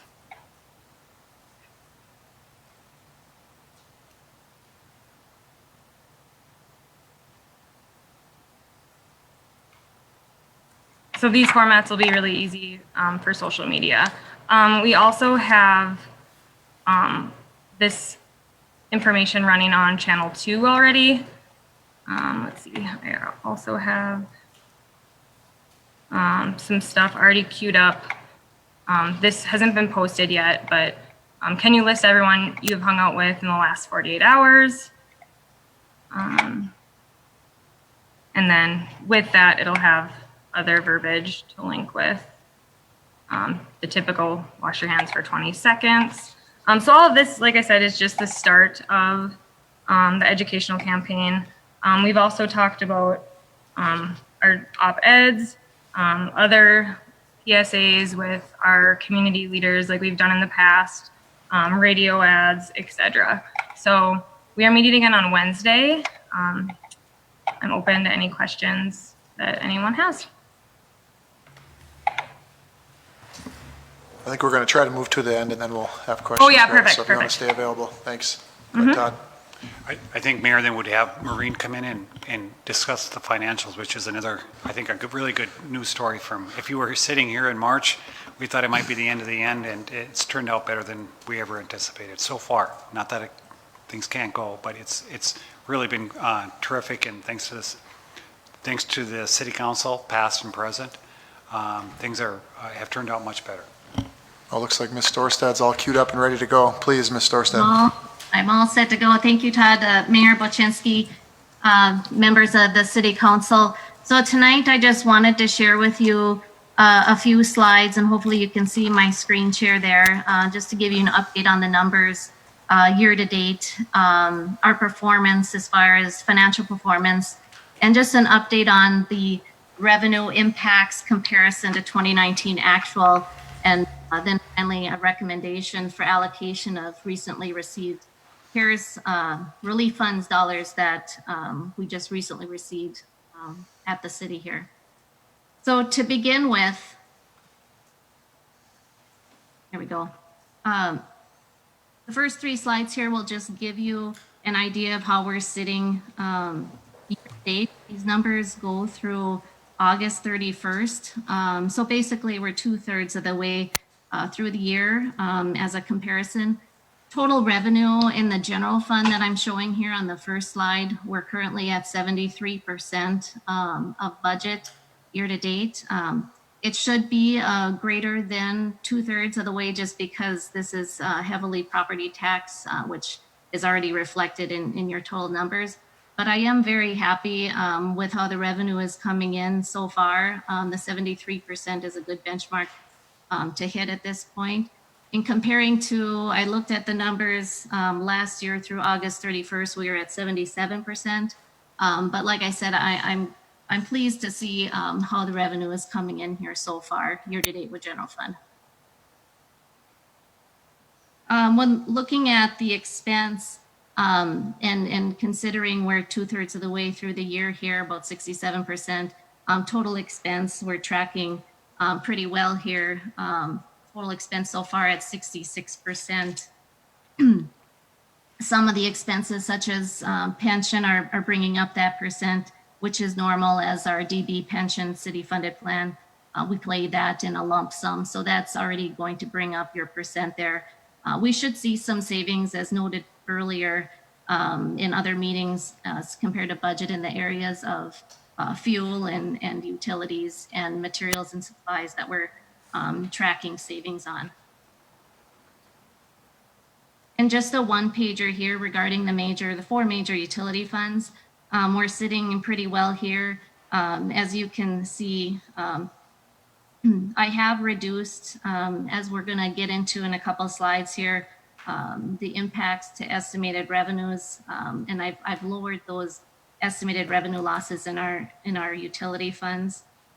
Water is showing a little bit lower percent in revenue year to date, but that's just because we haven't made the entry yet to transfer those sales tax proceeds that will be going into that fund.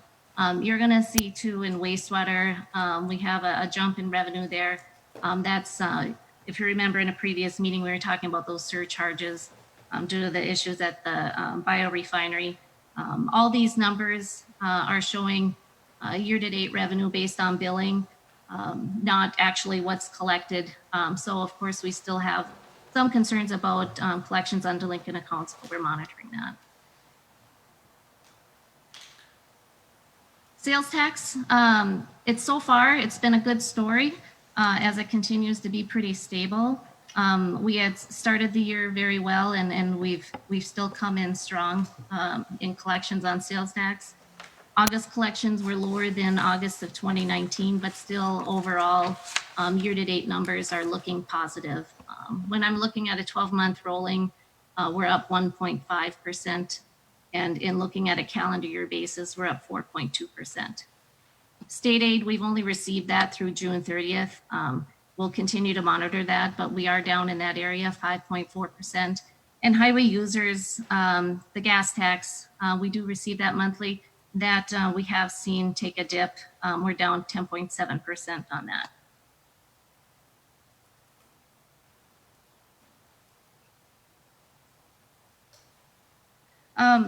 As mentioned in previous meetings, building activity has been a welcome surprise. I've included some information here recently received from Bev Collings that gives us updates on this. In comparison to a 5-year average, our numbers in 2020 are looking very good in this area. And what I've done, and you'll see in the slide upcoming here, before, if you remember, I was showing some projected losses in that area. So I don't see anything significant here to show any projected revenue losses in this area. Things are looking strong, and I think it shows confidence in our community to move things forward. So in updating what I believe to be potential budget impacts, I've reduced the assumption for sales tax to be in the 5 to 10% range as compared to 2019 actual.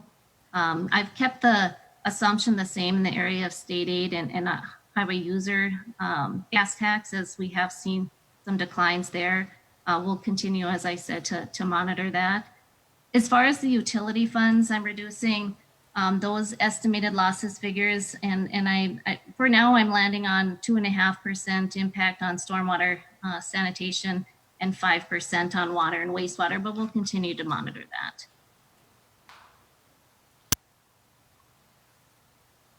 So when looking at absorbing those potential losses, I'm going to go back up here one screen just to make sure to point out that number that all adds up to across all funds. Now I'm estimating about 5.9 million. If you remember when we first looked at this, when this all began and so many unknowns, I think we were looking at about 12.7, and then I think we brought it down to about 9 or 8.9 million. So it has reduced quite significantly as far as what we're estimating on revenue loss impacts there.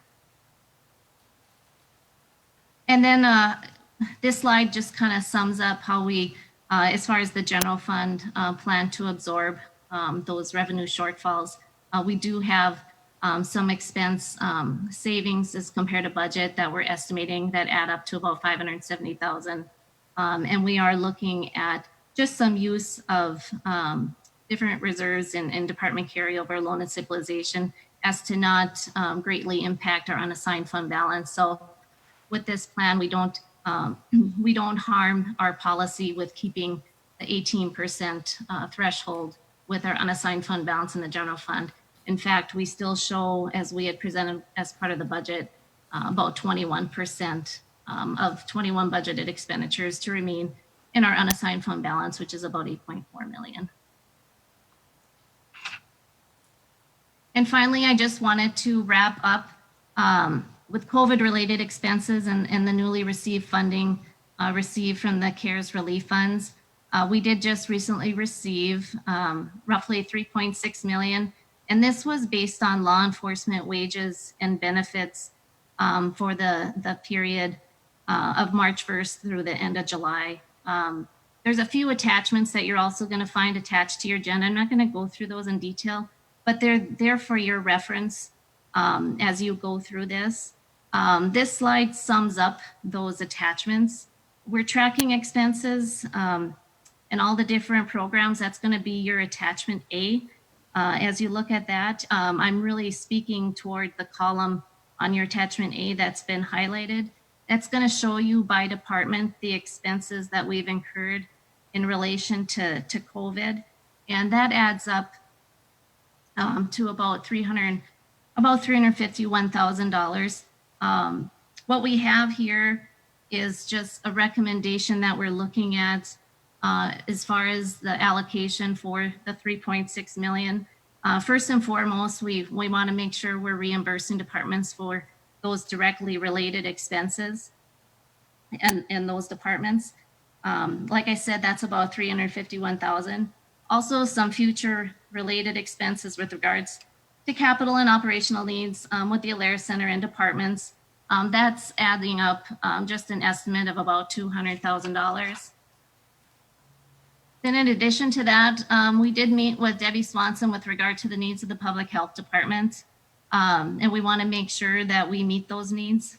So included is an attachment B, and that outlines their need of approximately $439,000.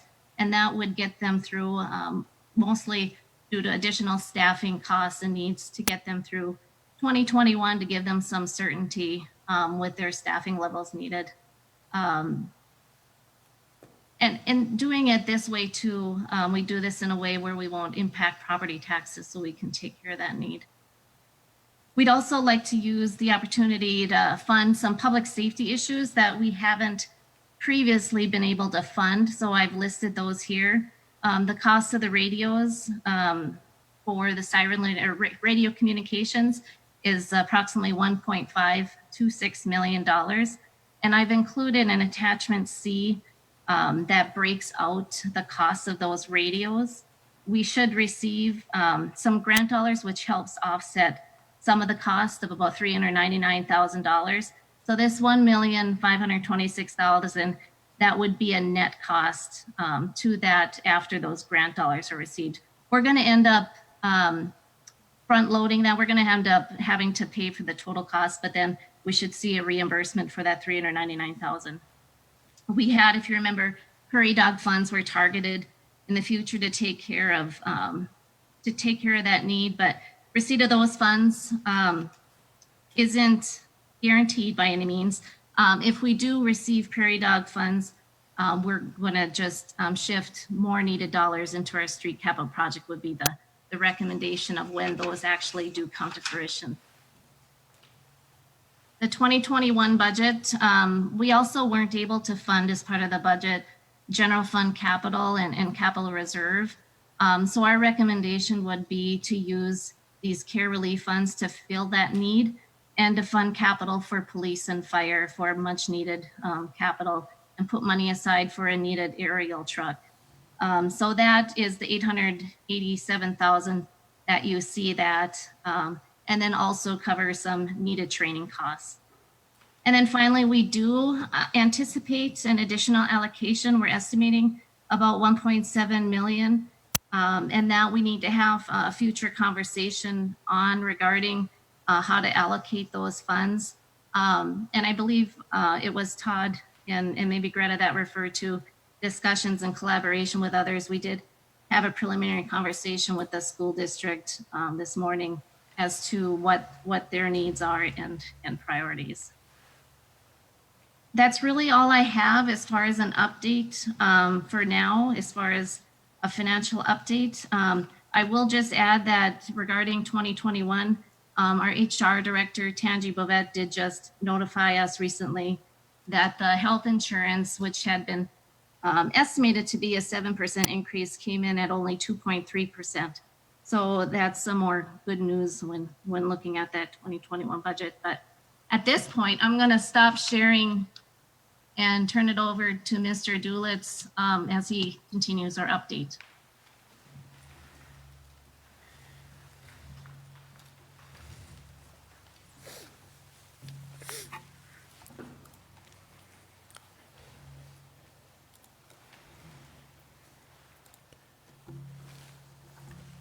Mayor Botinsky and members of the council, I'm Michael Dulitz. I'm the Opioid Response Project Coordinator in normal times, and I've been doing data analysis of COVID-19 data in COVID times. I'm going to do another data update today. Taking a look at the health officer's dashboard, we have seen a decrease in the dashboard score from the last time I visited with you.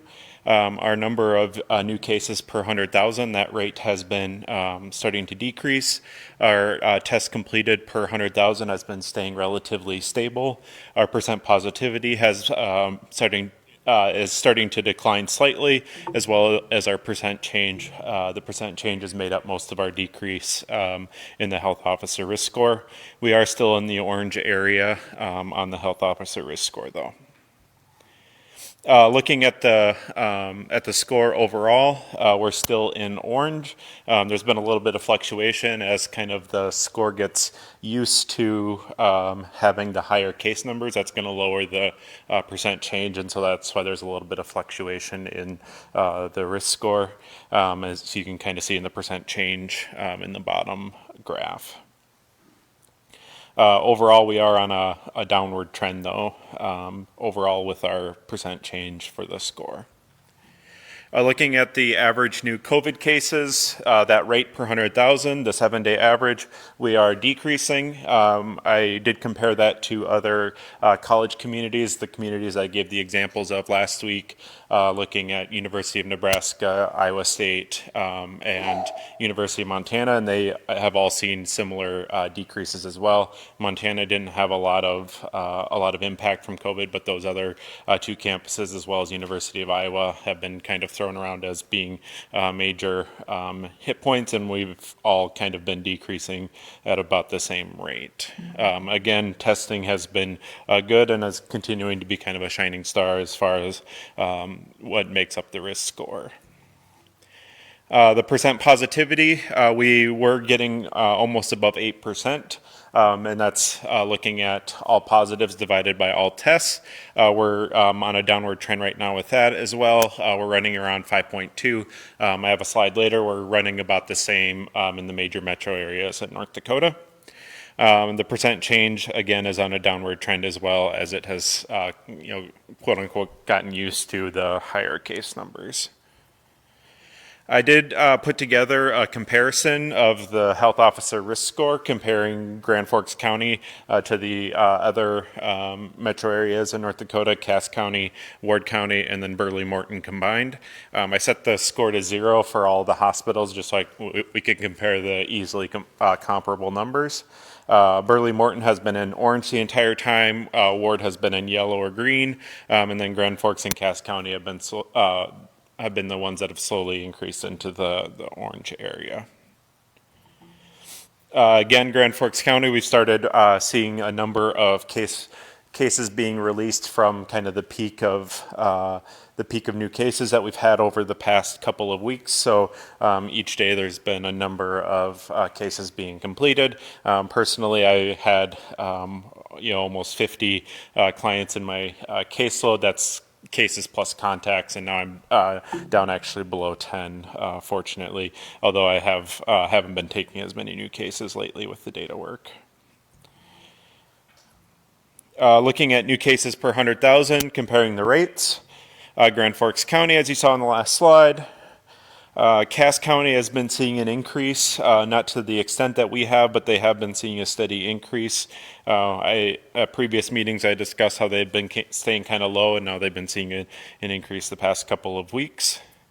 Ward County saw a small increase, and now they are on the downward trend again. And then Burley Morton still seems to be moving upward. They decrease slightly for a little while, and then they kind of jump up again. So they are still seeming to be kind of the upward trend in the state.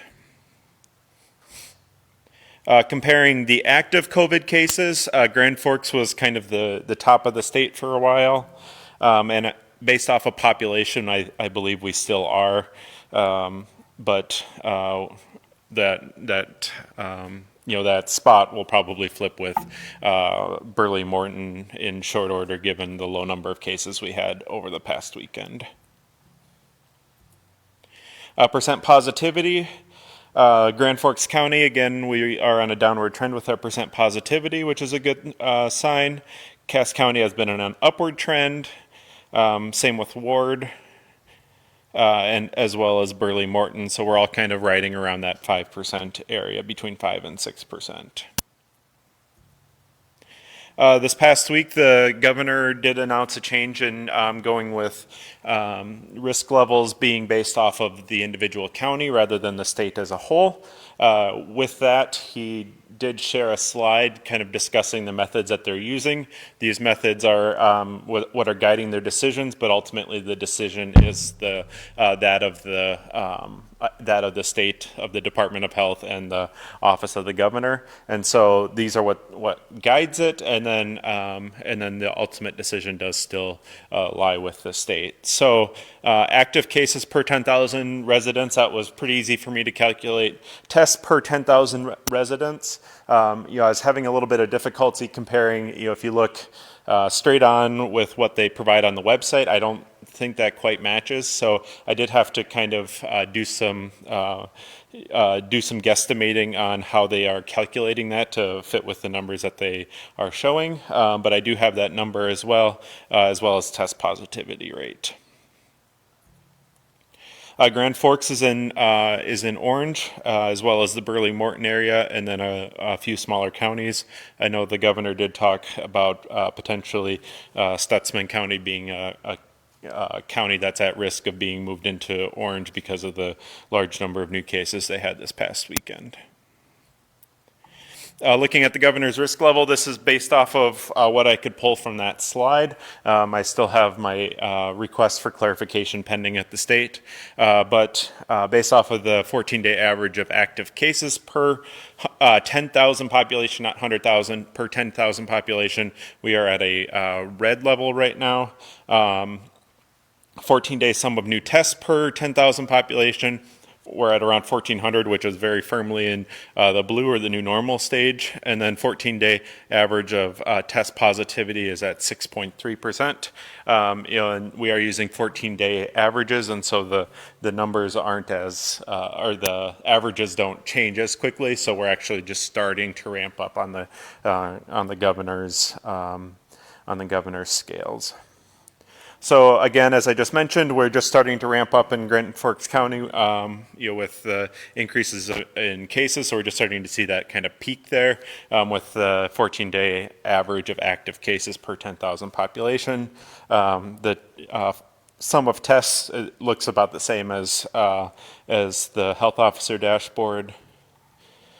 The average test positivity, again, is just starting to go down now, whereas our health officer dashboard, because it's only 7 days, we're seeing that downward trend already.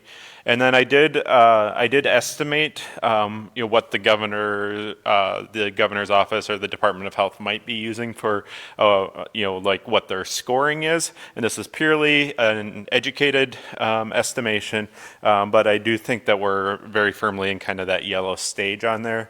The governor's office did talk about potentially only doing one step at a time for community. So if the numbers are showing orange, they didn't want to move a place from green to orange. But I do think, based off of my and this is purely an educated guess, that we are in the yellow stage on the governor's risk level. And then I just wanted to compare the trend line from the dashboard to the governor's risk level as well. The yellow and the orange seem to kind of be matching up, and we were briefly, based off of my estimation again, we were briefly in the governor's orange around the time of the manufacturing plant outbreak in April. And I believe that was based off of the percent positivity. With that, I'm open to any questions, or I can save questions to the end. Was there anything else, Todd, in that, or? Mayor, it's back to you and City Council at this point. Sounds good. I did want to wrap up with one thing. With talking about the governor, I wanted to mention one thing that he said today in his press conference, and this is the nature of collaboration and how well we've been working together here in Grand Forks. And we may not always get along, but and we may always disagree on a few things, but I think some tension's always good, and I think it helps to come to some answers. But just reading from the governor was asked if Grand Forks County needed a state task force to come in, which has come in Fargo and in Bismarck, and he said that he believes officials in Grand Forks County have been on top of things. My sense from talking to the mayor and others at UND, I feel they've got the right people all talking to each other. I see the numbers and positivities are up, but I feel the city, county, UND, K through 12, they're all working together great. I feel they have a good operating rhythm up there. If we saw increases happen either in long-term care or hospitalizations, then you might say, hey, how about we give them a little nudge? But right now, I feel like they're in a good spot. So I thought that was a true compliment to public health, to council members, to UND, to Grand Forks Public Schools, to all true and to the county to get that praise from the governor. So that was just today. Things might change tomorrow, but we certainly do appreciate that.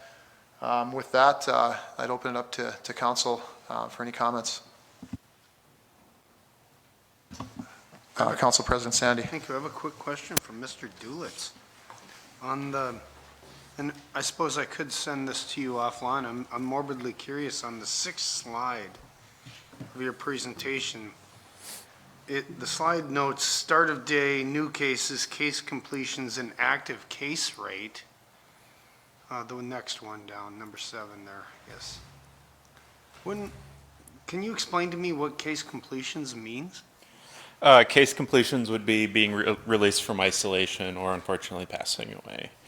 So any reason why someone would be released from isolation, that would be the subtraction from the active case total.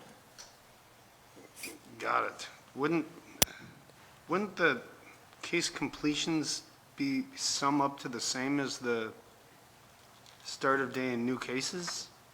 Don't you have a case and then you don't have a case when you're either released or out of isolation or whatever? So that's the number above the line is it's taking the number from the previous day, adding the positive cases and the case completions. And then so the drop is below the line, the active cases get added onto the top. Yeah, understood. Okay, thank you. Mr. Weber. A quick question for Maureen. The decreases in enterprise fund revenues. I'm just curious why you would be projecting decreases in those. If Maureen's available. Yeah, Mr. Weber, members of council, can you hear me? Sure can. It's not letting me come with my video on, but as long as you can hear me. So we had, here we go. We had previously always included some projected revenue losses there. Just with the unknown circumstances of people, it's mainly related to if there's delinquent accounts that will go unpaid. So we have some concerns there, as well as the unknown if there's different shutdowns in certain capacity of restaurants and other businesses that would be maybe using less water, for instance, which also impacts wastewater. So those would be the types of things, but we brought it down to a pretty minimal level after our last analysis. Very good, because industry seems to be operating at about pre-COVID levels, and residential would stay about the same. So just some small businesses dropping off, and that's the nature of that. Yep, that would be the nature of that, but we did reduce the scope that we looked at there. Very good. Thank you. And then if I may have just a few minutes, Mr. Mayor. Thank you, sir. Please. First of all, I want to start with some apologies. I had some angry emails over the weekend, especially to City Administrator Phelan and to you, Mr. Mayor. I'm very pleased with the developments and the work that's moving forward on a number of levels. Mr. Sandy has asked me, what is our goal? I think our shared goal is to keep, we need to keep the Grand Forks community and our local economy as healthy as we can while we wait for a vaccine. And as of today, as has been noted, there's some very positive news. Public Health reported only a single new case in Grand Forks County today. Friday's testing yielded a positivity rate of just around 4%, down from 10% the previous week. UND's active case count on campus is now 75, down from 330. UND's isolation and quarantine count was at 82 this weekend, down from over 108, around 180 a week ago. Nationally, the number of new cases is dramatically down from its earlier peaks in June, and the death and hospitalization rates are both down as well. Mr. Mayor, your work in developing mask protocols for city employees appears to be working in terms of both addressing spread of the virus while also maintaining the ability of specialized labor to continue. So thank you to you and to Mr. Phelan and your team. That's all good news. On the other hand, we're far from finished with this. 22 states are seeing increases in infection rates, and the Midwest seems particularly vulnerable right now. College towns, as we know, have seen particularly dramatic increases, and there is a likelihood, a possibility, I'm not sure which word to use, that after the Labor Day weekend, we might see another spike. Hopefully that won't happen. If we don't see another spike, it may suggest that your efforts outlined this evening and the efforts engaged at UND have been successful. On the other hand, if there is a spike, it may indicate the need for further mitigation efforts. So we'll all be watching that very closely. For now, I'm just very pleased to see the proactive proposals presented this evening and the update on all the work being done by the Mayor's office. We need to be aware that while the sharp increases we experienced over the last few weeks impacted a younger demographic, especially in that 14 to 29-year-old age group, the next spike could possibly include the risk of broader community spread, including older and more vulnerable populations. And I think it's important for people to keep in mind the report from Dr. Paul Carlson, an infectious disease specialist and consultant to the governor's COVID-19 task force. I think it was Sunday's paper. He had some sobering reminders for us.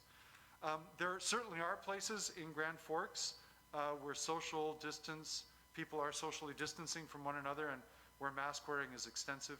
There are other places where people crowd without masks. So I think we must continue to provide an informed, proactive, and extensive public education program to properly educate people about the real risks, rather than leaving people to wander around the misinformation rampant on social media. So I'd like to propose that as an economic issue, we strongly support the campaign presented by Ms. Zaluski this evening, possibly with JDA funds, and that we consider including television and newspaper advertisements, billboards, and direct mail information campaigns. Social media is great, but Mr. Mayor, as you pointed out last week, not everyone has the privilege of working from home, and similarly there's a digital divide, and not everyone is on or uses social media.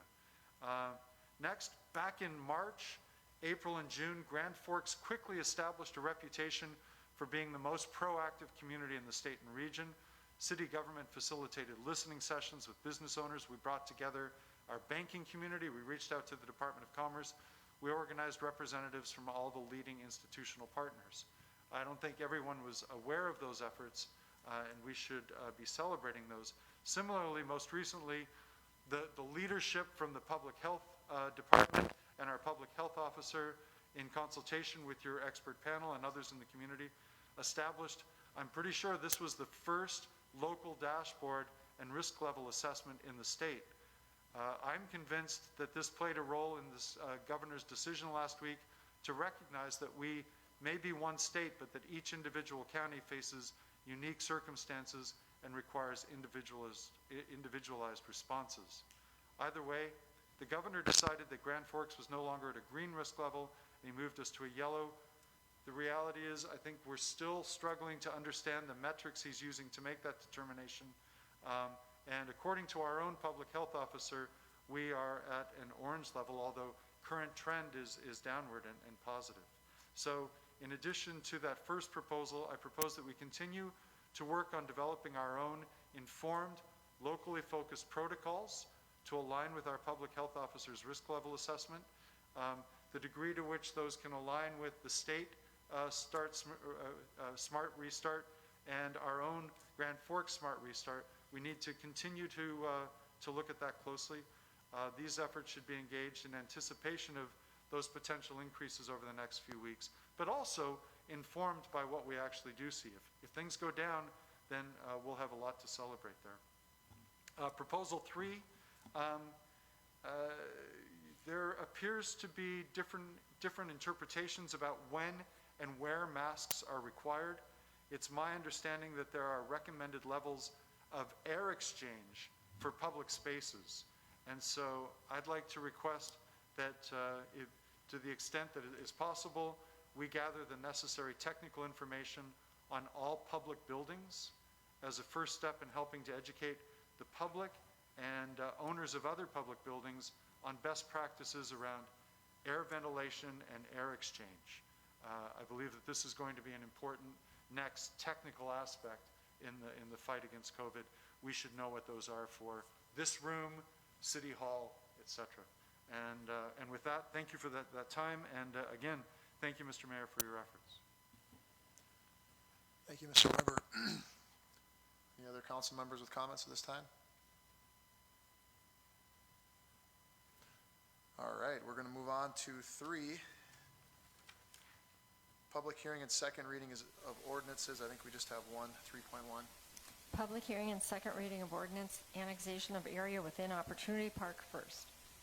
Ms. Halford, did you just want to make a couple comments on this, and then we'll move on? Is she on? Sure. There we go. So happy to report the Bobcat facility is seeking to acquire an additional 3 acres of land to the rear of their property right here. This annexation will incorporate into the Ironhide property. And there was no question that planning and zoning and the Planning and Zoning Commission and staff recommends approval. And I can answer any questions you might have. Well, I think that's a great move, great to see. Why don't we open up? Is there any public hearing on the matter? Okay, we'll close it down. Council members, any comments? Council President Sandy moves for approval. Second from Council Member Kwame. All those in favor signify by saying aye. Aye. Opposed, same sign. Motion carries. With that, move on to 4 action items. If council has any other, I think we'd pull 4.0 and 4.2. Otherwise, on a consent agenda, we'd look, I think the rest have gone through Committee of the Whole, and we got some clarification from Mr. Kwame on 4.11. Did you need any further on that? No. So we'll move for 4.1, 4.3, 4.4, 4.5, 4.6, 4.7, 4.8, 4.9, 4.10, and 4.11. Do we have a motion? You want to pull 4.? So let's pull 4.11. Do I need to list it again?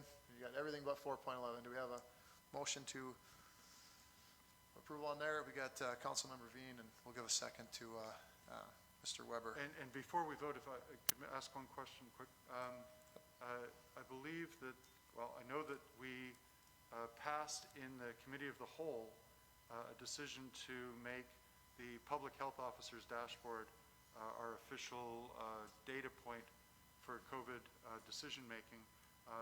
I'm not seeing that in here. Am I just missing it, or is that not here? Mr. Phelan? Mayor Botenski and Councilmember Weber, maybe a question for our City Attorney Gossett.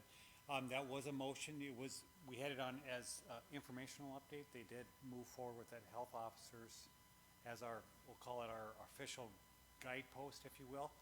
And if you do, so how do we bring that to the City Council, number one? And I know as it seems to me you're calling in the past of a unanimous group. Before you do that, Mr. Weber, I just want to make sure, and we've talked a lot about this, is I think as long as it doesn't have unintended consequences with coloring systems, with impacts to small business and all, I just wouldn't want us to approve that and then it means something beyond what it means. It was always my intention that that be used as our local recognized data point for decision-making, not that we automatically connected that to the state's smart restart. Yeah. That was part of the ongoing process of developing localized protocols that I requested earlier. Okay, so is it the intention not to have that directly tied to any sort of action, but be able to use this policymaker's tool? Is that essentially what we're looking for here? Yes, and aside from that, I have the hope that we will continue to work on developing protocols in relation to that data point. So, Mr. Gossett, how do we move forward on that matter? Since it's your ordinance, it's 2-0104, subpart 3, it says, "Any item not listed on the agenda shall be considered by the council only by motion unanimously adopted by the council members present." So you'd have to have a motion to amend the agenda to consider that action item, and that motion would have to be approved unanimously by the council. Okay, so Mr. Weber, I guess we have that route, or we could add it to the next council meeting as we further adopt protocol for it. Mr. Mayor, you've got a special meeting on Monday that could be an action item on Monday's special meeting. Does that work for you, Mr. Weber, or do you prefer to go the other route? That would work for me. Is there any further action you're looking for this evening then? No, you would not, there'd be no action taken tonight then. Will that be on the agenda then next Monday? Under those Yes, terms, yeah. yeah. You are set to approve the budget as a special city council meeting in advance of the committee of the whole. As Mr. Goss had said, we would add this as an agenda item to that special city council meeting next week, Monday, if that's okay with everyone. That works for me, if that's good for the rest of the council. And Mayor Buczynski, I wrote down your 3 items, and you'd like a locally driven protocol that would be attached to this coloring scheme, and I'll follow with Mayor Buczynski. That we continue to work on Yeah. developing that. Yep. Yeah, it's a dynamic situation, isn't it? All right, we have a motion and a second. I just want to clarify for the clerk here. We have 4.1, 4.3, 4.4, 4.5, 4.6, 4.7, 4.8, 4.9, and 4.10. We have a motion and a second. All those in favor say aye, signify by saying aye. Aye. Opposed, same sign. Those motions carry. Let's go to 4.0. Confirmation and extension of public health emergency declaration. Mr. Phelan. Mayor Buczynski and city council members. Tonight, before you, we're running out of our public health emergency related to COVID-19. So this evening, we're asking you to extend that order for the stated reasons in the staff report. And similar to what we've asked for over, the last few times we've extended this order. We are asking to extend it to the balance of the year. You have been extending it, I would say, plus or minus about every 60 days. But we are asking to go to the end of the month. We'll be back here in December with similar updates to what we provided tonight, and looking forward to next year with this ongoing pandemic that we have, and hopefully we have some good news the next time we report in a large fashion like we did tonight with hopefully a future vaccine that's on our way. Yeah, I don't think this is going anywhere in a hurry. We can keep bringing this up, or this time you're looking till the end of the year, To the end of the year. 12/31. Yep, and we would likely come back to probably the first set of meetings in December to ask for a further extension. We'll have more information by that point in time. I'll move approval of the confirmation and extension. So that's a motion for extension until 12/31/2020. Do we have a second? Mr. Veen seconds. Any more comments, concerns, questions? All right. All those in favor of the motion signify by saying aye. Aye. Opposed, same sign. Motion carries. 4.2. Demers light pillars. I'm going to just say something here quickly before Meredith takes it away. I've definitely been critical of this project in the past. In spirit of continuing a project that had previously been approved, and with conversations, listening to Mr. Veen, and going out there and physically inspecting the posts and the work that has been done there, I think this is a project that needs to get finished. I had a meeting with Mr. Badman and sort of negotiated along with Mr. Phelan of the administration a better deal, let's just say, and we came to an agreement that we would move forward, but with a 10% decrease in the price, which ended up saving the city about $44,000. So now I'll let you take it away from there of what we're looking for today. Thank you, Mayor Buczynski. Yes, this particular part of the Demers reconstruction project came to you in the spring. Just to build a little bit on what the mayor said, the reconstruction project in its design included 10 signature light pillars as part of the streetscape. Those were never fundable under the DOT project. That was always going to be an add-on that would be a local cost. The original DOT project did include the bases, but when we brought this back in March, that was the culmination of a months-long process to find someone to design and construct these very unique local features. When we brought this in March, it was the recommendation from the review committee that had kind of guided that process to award the project to Badman Designs to supply the 10 light pillar spec for the project. Despite Maureen's recent good news, in April, it was a very uncertain time, and the motion at that point was just to table this item indefinitely. Now with the less terrifying fiscal outlook, we'd like to bring this back. As the mayor said, Mr. Badman has agreed to reduce his price, and so the request now is to authorize going ahead with a contract with Badman Designs to do 10 light pillars at this reduced price of $39,600 each, with the option to add up to 8 more that would be included in the 3rd Street reconstruction project that's currently underway. Tonight, all we're asking for is authorization to move ahead with a contract that would be set up this way. As that 3rd Street project comes back to you, there would be an opportunity to decide whether, yes, we want to proceed with all 8 or 4 of those or none of those. The conversations that I've had at the staff level with engineering and others is that probably 4 on 3rd Street would be what is really necessary to kind of give us that streetscape look that was intended with the plan that came out of the downtown action planning process with RDG as a consultant. But the action tonight is just to authorize entering into a contract with Mr. Badman to proceed. Total number to be determined in the future, but at least 10 to finish up the Demers project. The funding is in the 2020 budget at the $500,000 level out of Street and Highway Fund 4815.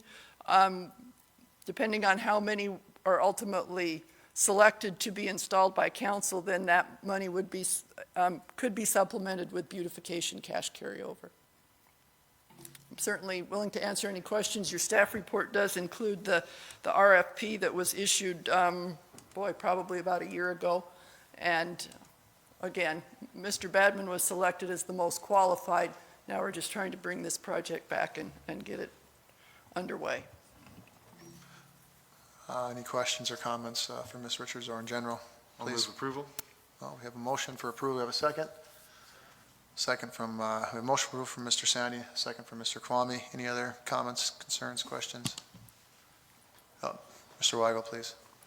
Thank you, Mayor. I appreciate you taking the opportunity to go back to the drawing board and talk to Mr. Badman and try negotiate a better price for the city of Grand Forks. I think that is great. I know we're saying the budget's not as bad, but we're still we're at a time where we're still into this at a pretty early pace. And so, to me, I'm not so sure I'm comfortable spending $400,000 on 10 light pillars, or approximately that amount. I'd be interested in maybe a smaller amount this year, and if things continue to look good, maybe approving another amount next year and kind of making it a building process and not jumping in all at once with so much money. So those are some of my thoughts, and I'd be open to hear what everybody else thinks. Thank you, Councilmember Weigel. Mr. Veen, I know you've been involved pretty heavily in this project. Was there anything you'd like to add, sir? Well, I understand where Mr. Weigel is coming from. I mean, we've got to be very careful with how we spend our funds, and it's a balance that we have to have. On the same token, we've spent $10+ million. It would be nice to get the project done and over with and move on. Demers is intended to be a showcase for the downtown, and this is, not only do we do the horizontal improvements, we needed to look at the vertical improvements and see if we can have some of that. I've been to some other cities that when you go there downtowns, they light up and it's welcoming. And it's a tough balance. I understand where we're coming from, but I think with actually I'm kind of surprised, Mayor, that you were able to accomplish what you did do. I think that's much in the interest of the city. I don't know if we would get that again, and especially as inflation takes over, it gets to be more costly. So even in light of the unknown future, I guess, I think that it would be nice to finish this off with all the money that's been spent to get us to this point. It's kind of like the last piece, and we spent a lot of time with the committees trying to find the right design and the right program. So I'd support it. I appreciate the work that's been done, and I guess I myself will vote in favor of this. Mayor Baginski, if I could add just a couple comments.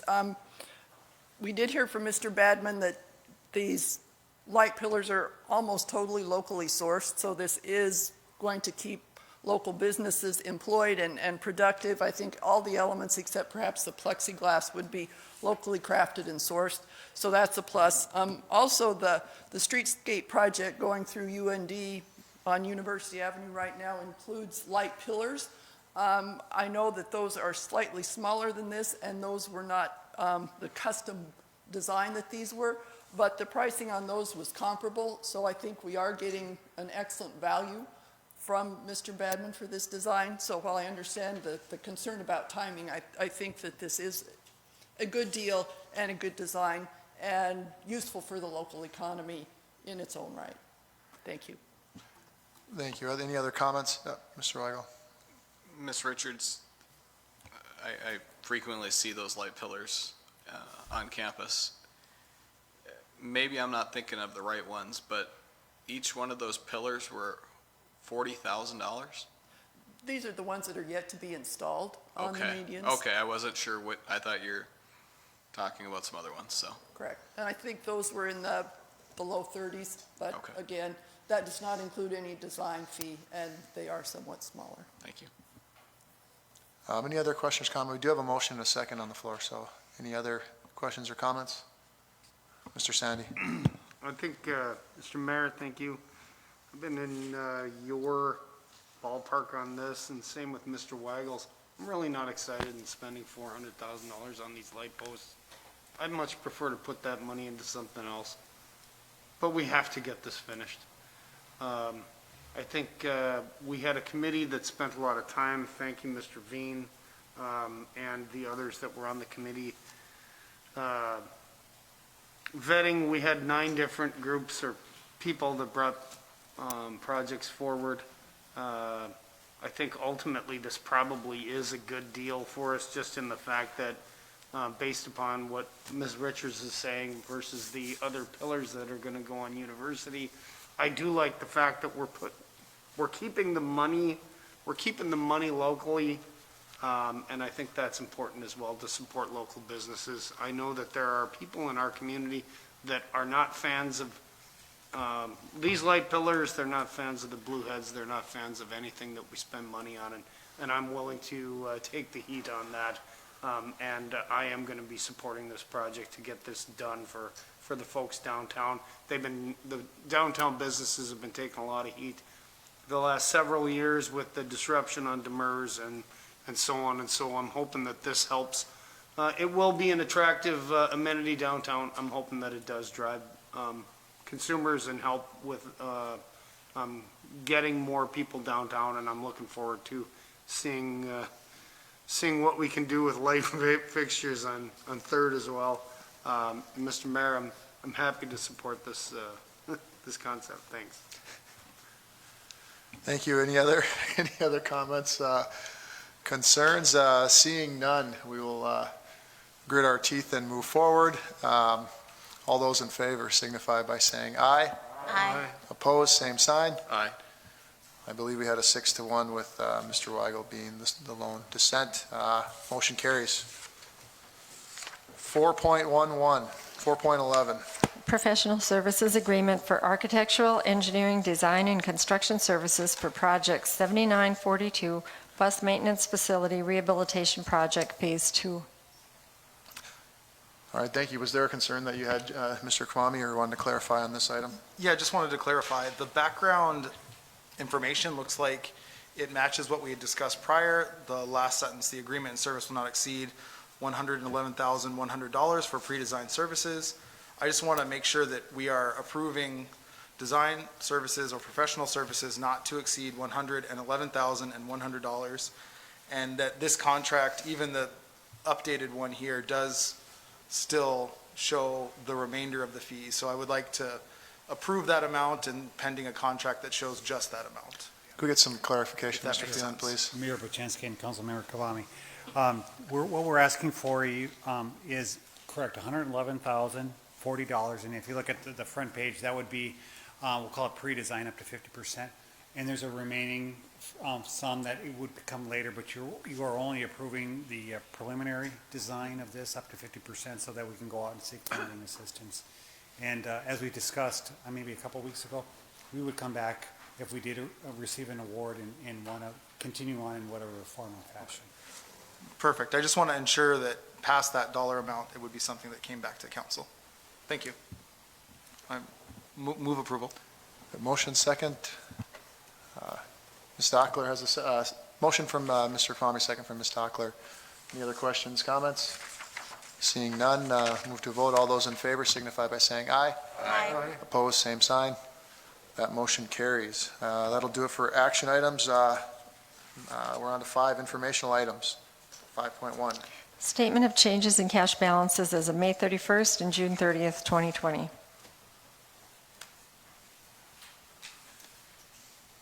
Do we have Maureen on that one?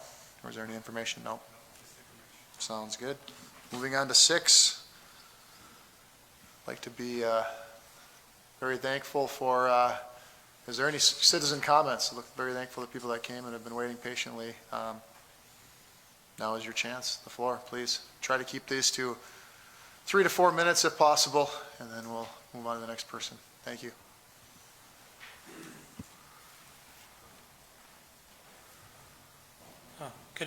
Good evening, Mayor and City Council members. My name is Scott.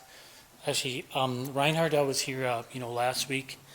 Just want to kind of go back in March. You remember, I remember hearing this saying. It's called flattening the curve. And so I keep going looking back towards that. I'm going, okay, what does it mean to flatten the curve?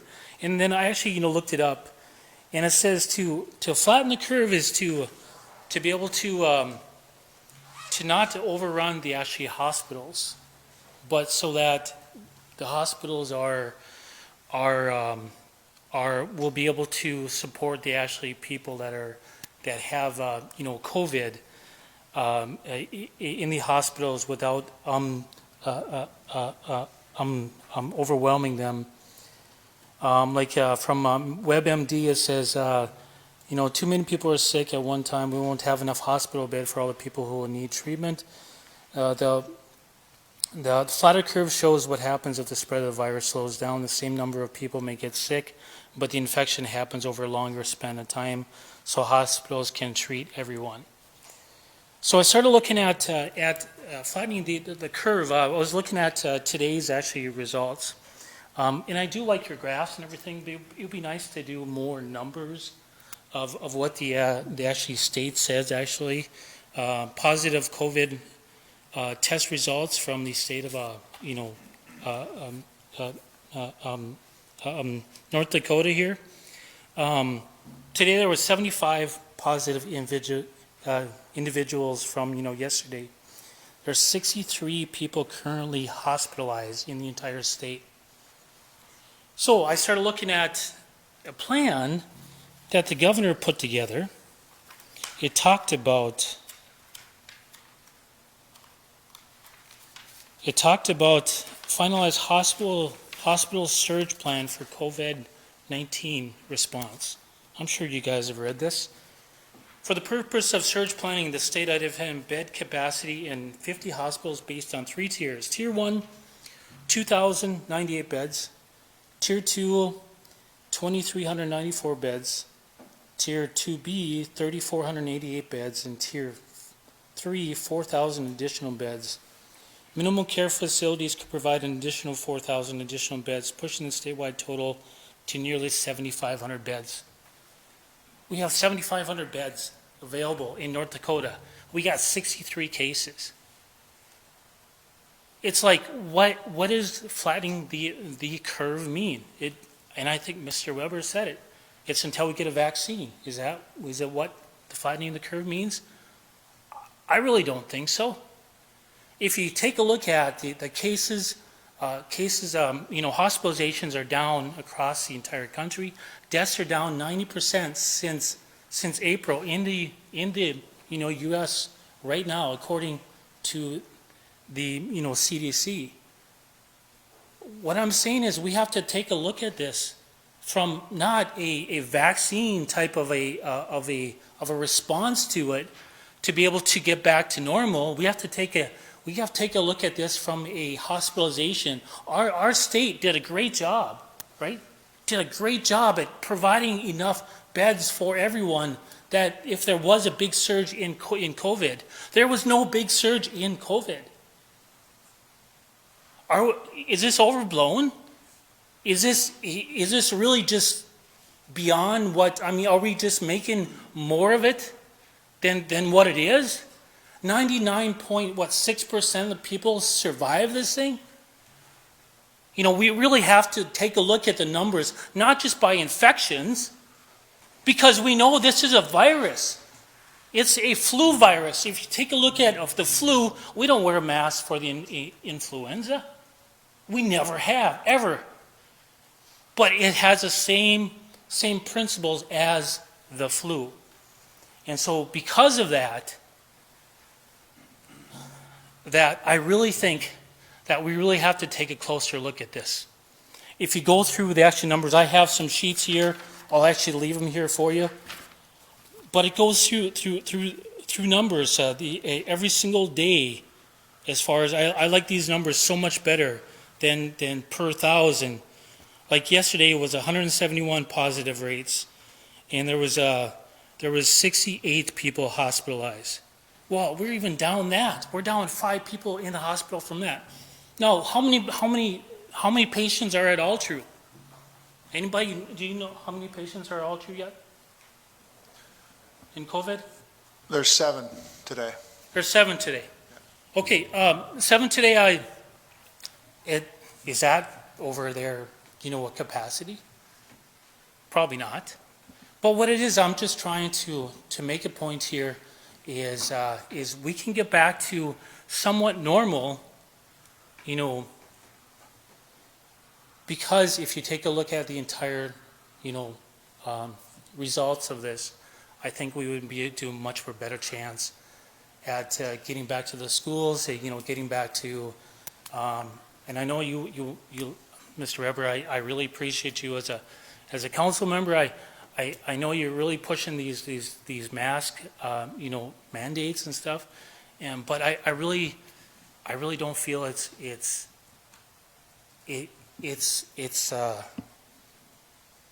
mandatory just based upon the actual numbers that we see out there. I don't think we have to wait for a vaccine. I know we actually promised a vaccine, but I don't think that's coming to that point. Mayor, thank you so much for your time. I really appreciate it. Council members, I appreciate your time too. Mr. Reinhardt, thank you for your time, sir.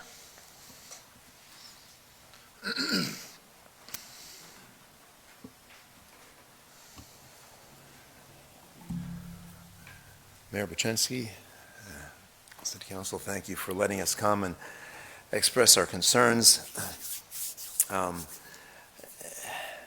I want to start by thanking the mayor for his continued strength in resisting a mask mandate. I don't know if you're aware how many people are really appreciating that position and are counting on you to protect their right to breathe fresh air when they go outside and when they go about their business in town.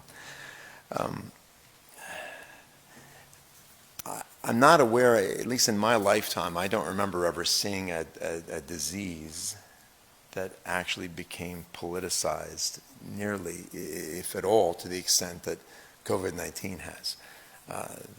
The range of opinions and the stress between different groups is alarming to me.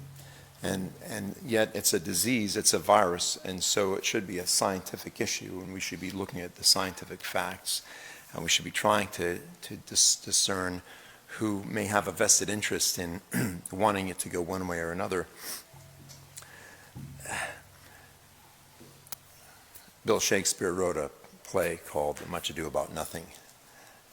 It was a comedy based on a lot of misunderstandings and deception. And the love part, I think we're missing that here. COVID-19 certainly isn't nothing, but I wonder if he was going to write this as a play, it would be Much Ado About a very little thing.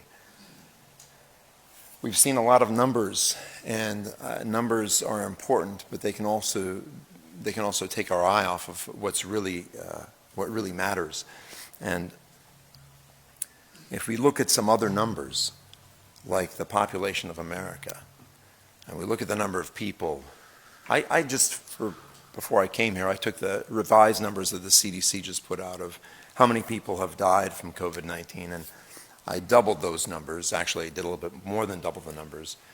And then I just did a little calculation, and it turns out that your chance of dying from COVID, if the risk was spread across the entire population, your risk of dying from COVID-19 is 0.00007 to 0.00008%.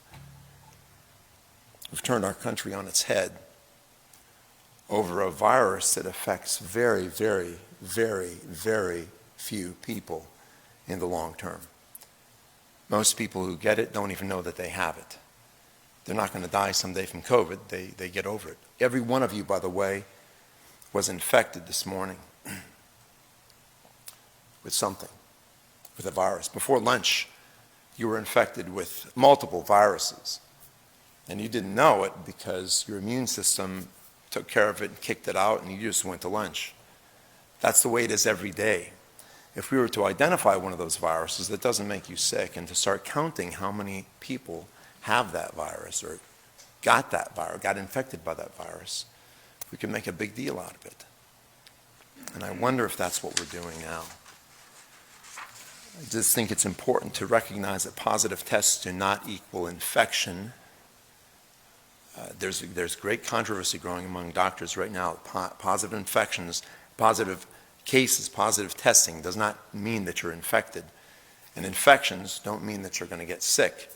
And getting sick doesn't mean that you're going to die. But a lot of those issues are conflated in the public eye because of the way that it's presented. I agree with Mr. Weber that we need a robust education campaign because our country has been subjected to 24/7, wear a mask, social distance, hide in your home for 6 months.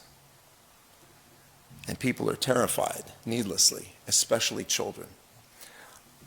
I'll conclude by saying that I also reviewed the information from South Dakota, our neighbor, and looked at their response to COVID-19. And their response has basically been to say, well, be reasonable, take precautions. That's it. Didn't shut anything down, didn't require masks, didn't require really anything. And the numbers of deaths and the numbers of infections that they've had compared to the numbers of deaths and infections that we've had in North Dakota are identical, adjusting for population difference because they're slightly larger. I think that we should follow South Dakota's example and then try to do a little competition and beat them at their own game, returning life back to the old normal. Thank you very much. Thank you for your time, sir.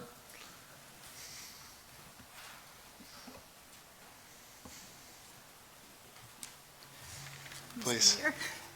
And council members, I'm Dr. Jean Gullix, PhD in child development and family nurse practitioner working in mental health. And I want to bring you not statistics, but some real life experiences from Grand Forks and the surrounding areas. I see patients from Minnesota, North Dakota, Illinois, Massachusetts, wherever they go off to school. I see kids and parents from ages 4 on up.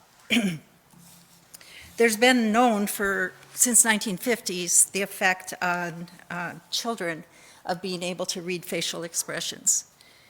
There's a social learning theory children of all ages through young adulthood learn by looking at adults and peers. They need constant feedback on their behavior. For example, if a small child is going to touch an electric socket and looks at mom and mom looks fearful, the child pulls away most of the time. The impact of quarantine and the impact of masks has caused extreme anxiety and an increase in suicidal ideation and suicides in many age groups. My youngest patient who successfully committed suicide was 8 years old.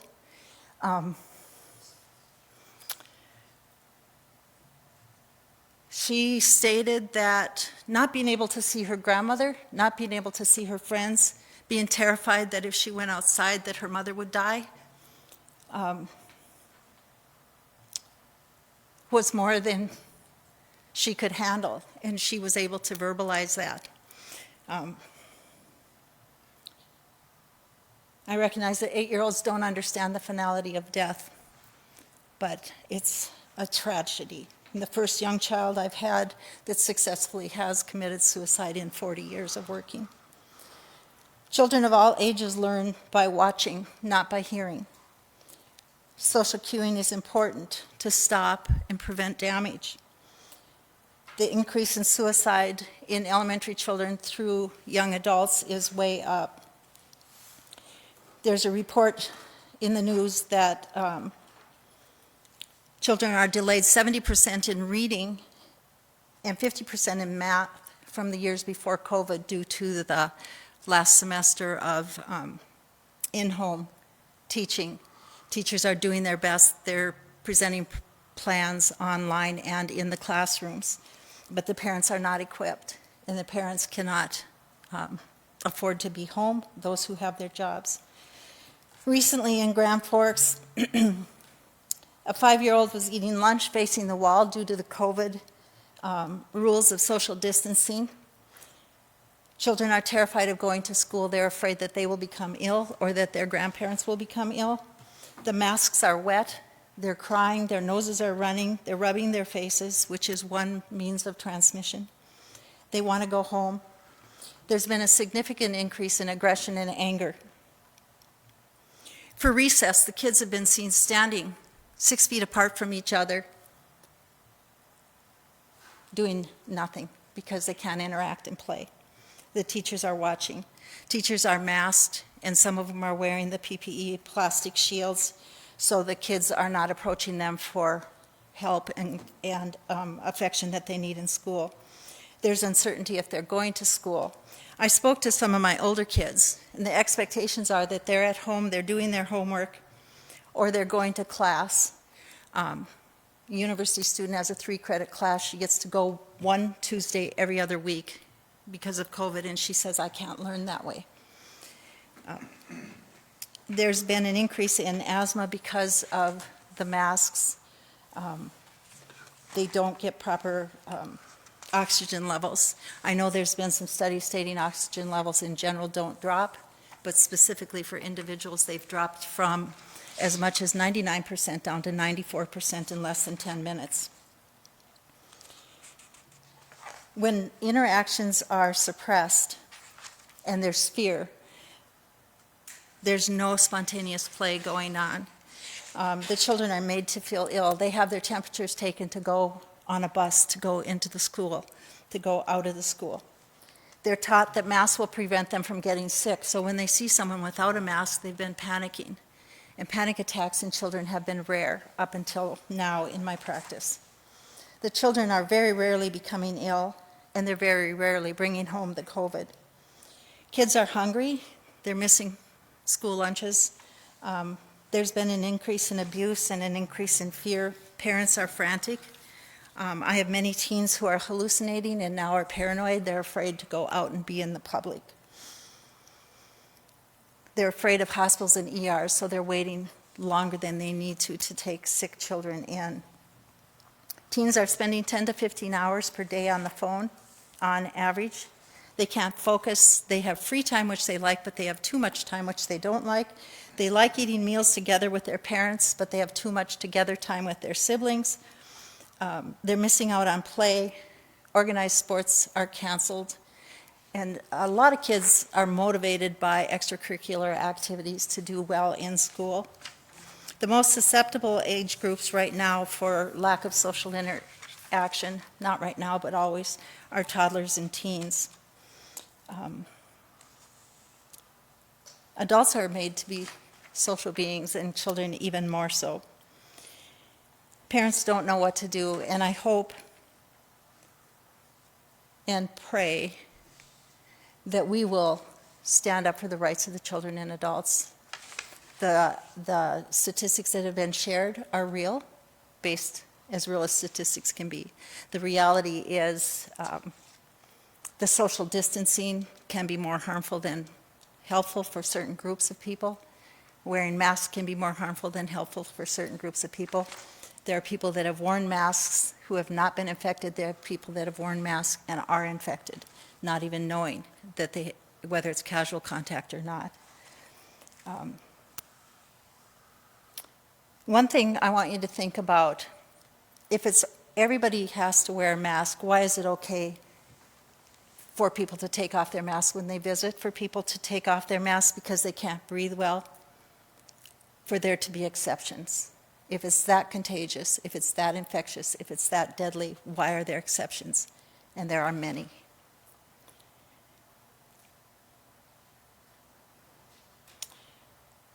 The students, the university students in this town are suffering without activities. They can't focus on their learning. Many of the students cannot learn well by technology, and technology has been proven by research over the years to cause an increase in aggression and anger, yet the kids are being told, here's your notepad, here's your computer, spend your time on that. Interactions are further decreased. So I thank you for your time, and I just pray this ends. Thank you. Thank you, Dr. Gullix. Appreciate it. Is there any other citizen comments?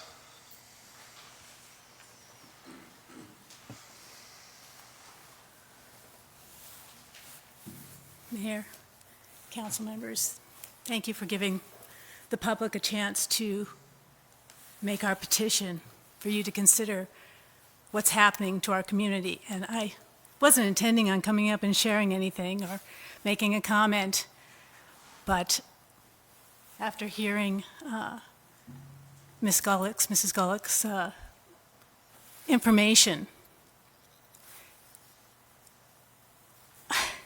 I'm really enraged of what's happening to our youth. And we have got to, if we're going to say something, we've got to do something. This is what we have to do. We have to take care of our youth. They are the future of this nation. It is so important that we consider their health concerns. And they are the ones that are least likely to contract this disease. And they're paying for it. Their whole future they're paying for it. All of this tax dollars that are being thrown to take care of the people whose economies have been smitten, they're going to have to pay that back. They're the innocent ones, and they're being tortured, I feel. I have a personal friend whose daughter just graduated high school. She has 3 friends who committed suicide during this time. This is horrific. We can't let this go on. There's plenty of proof out there that the masks have limited value. And after hearing the report of Mrs. Gullix, we have got to do something about getting rid of these masks for these children so that they can resume a normal life as best as possible.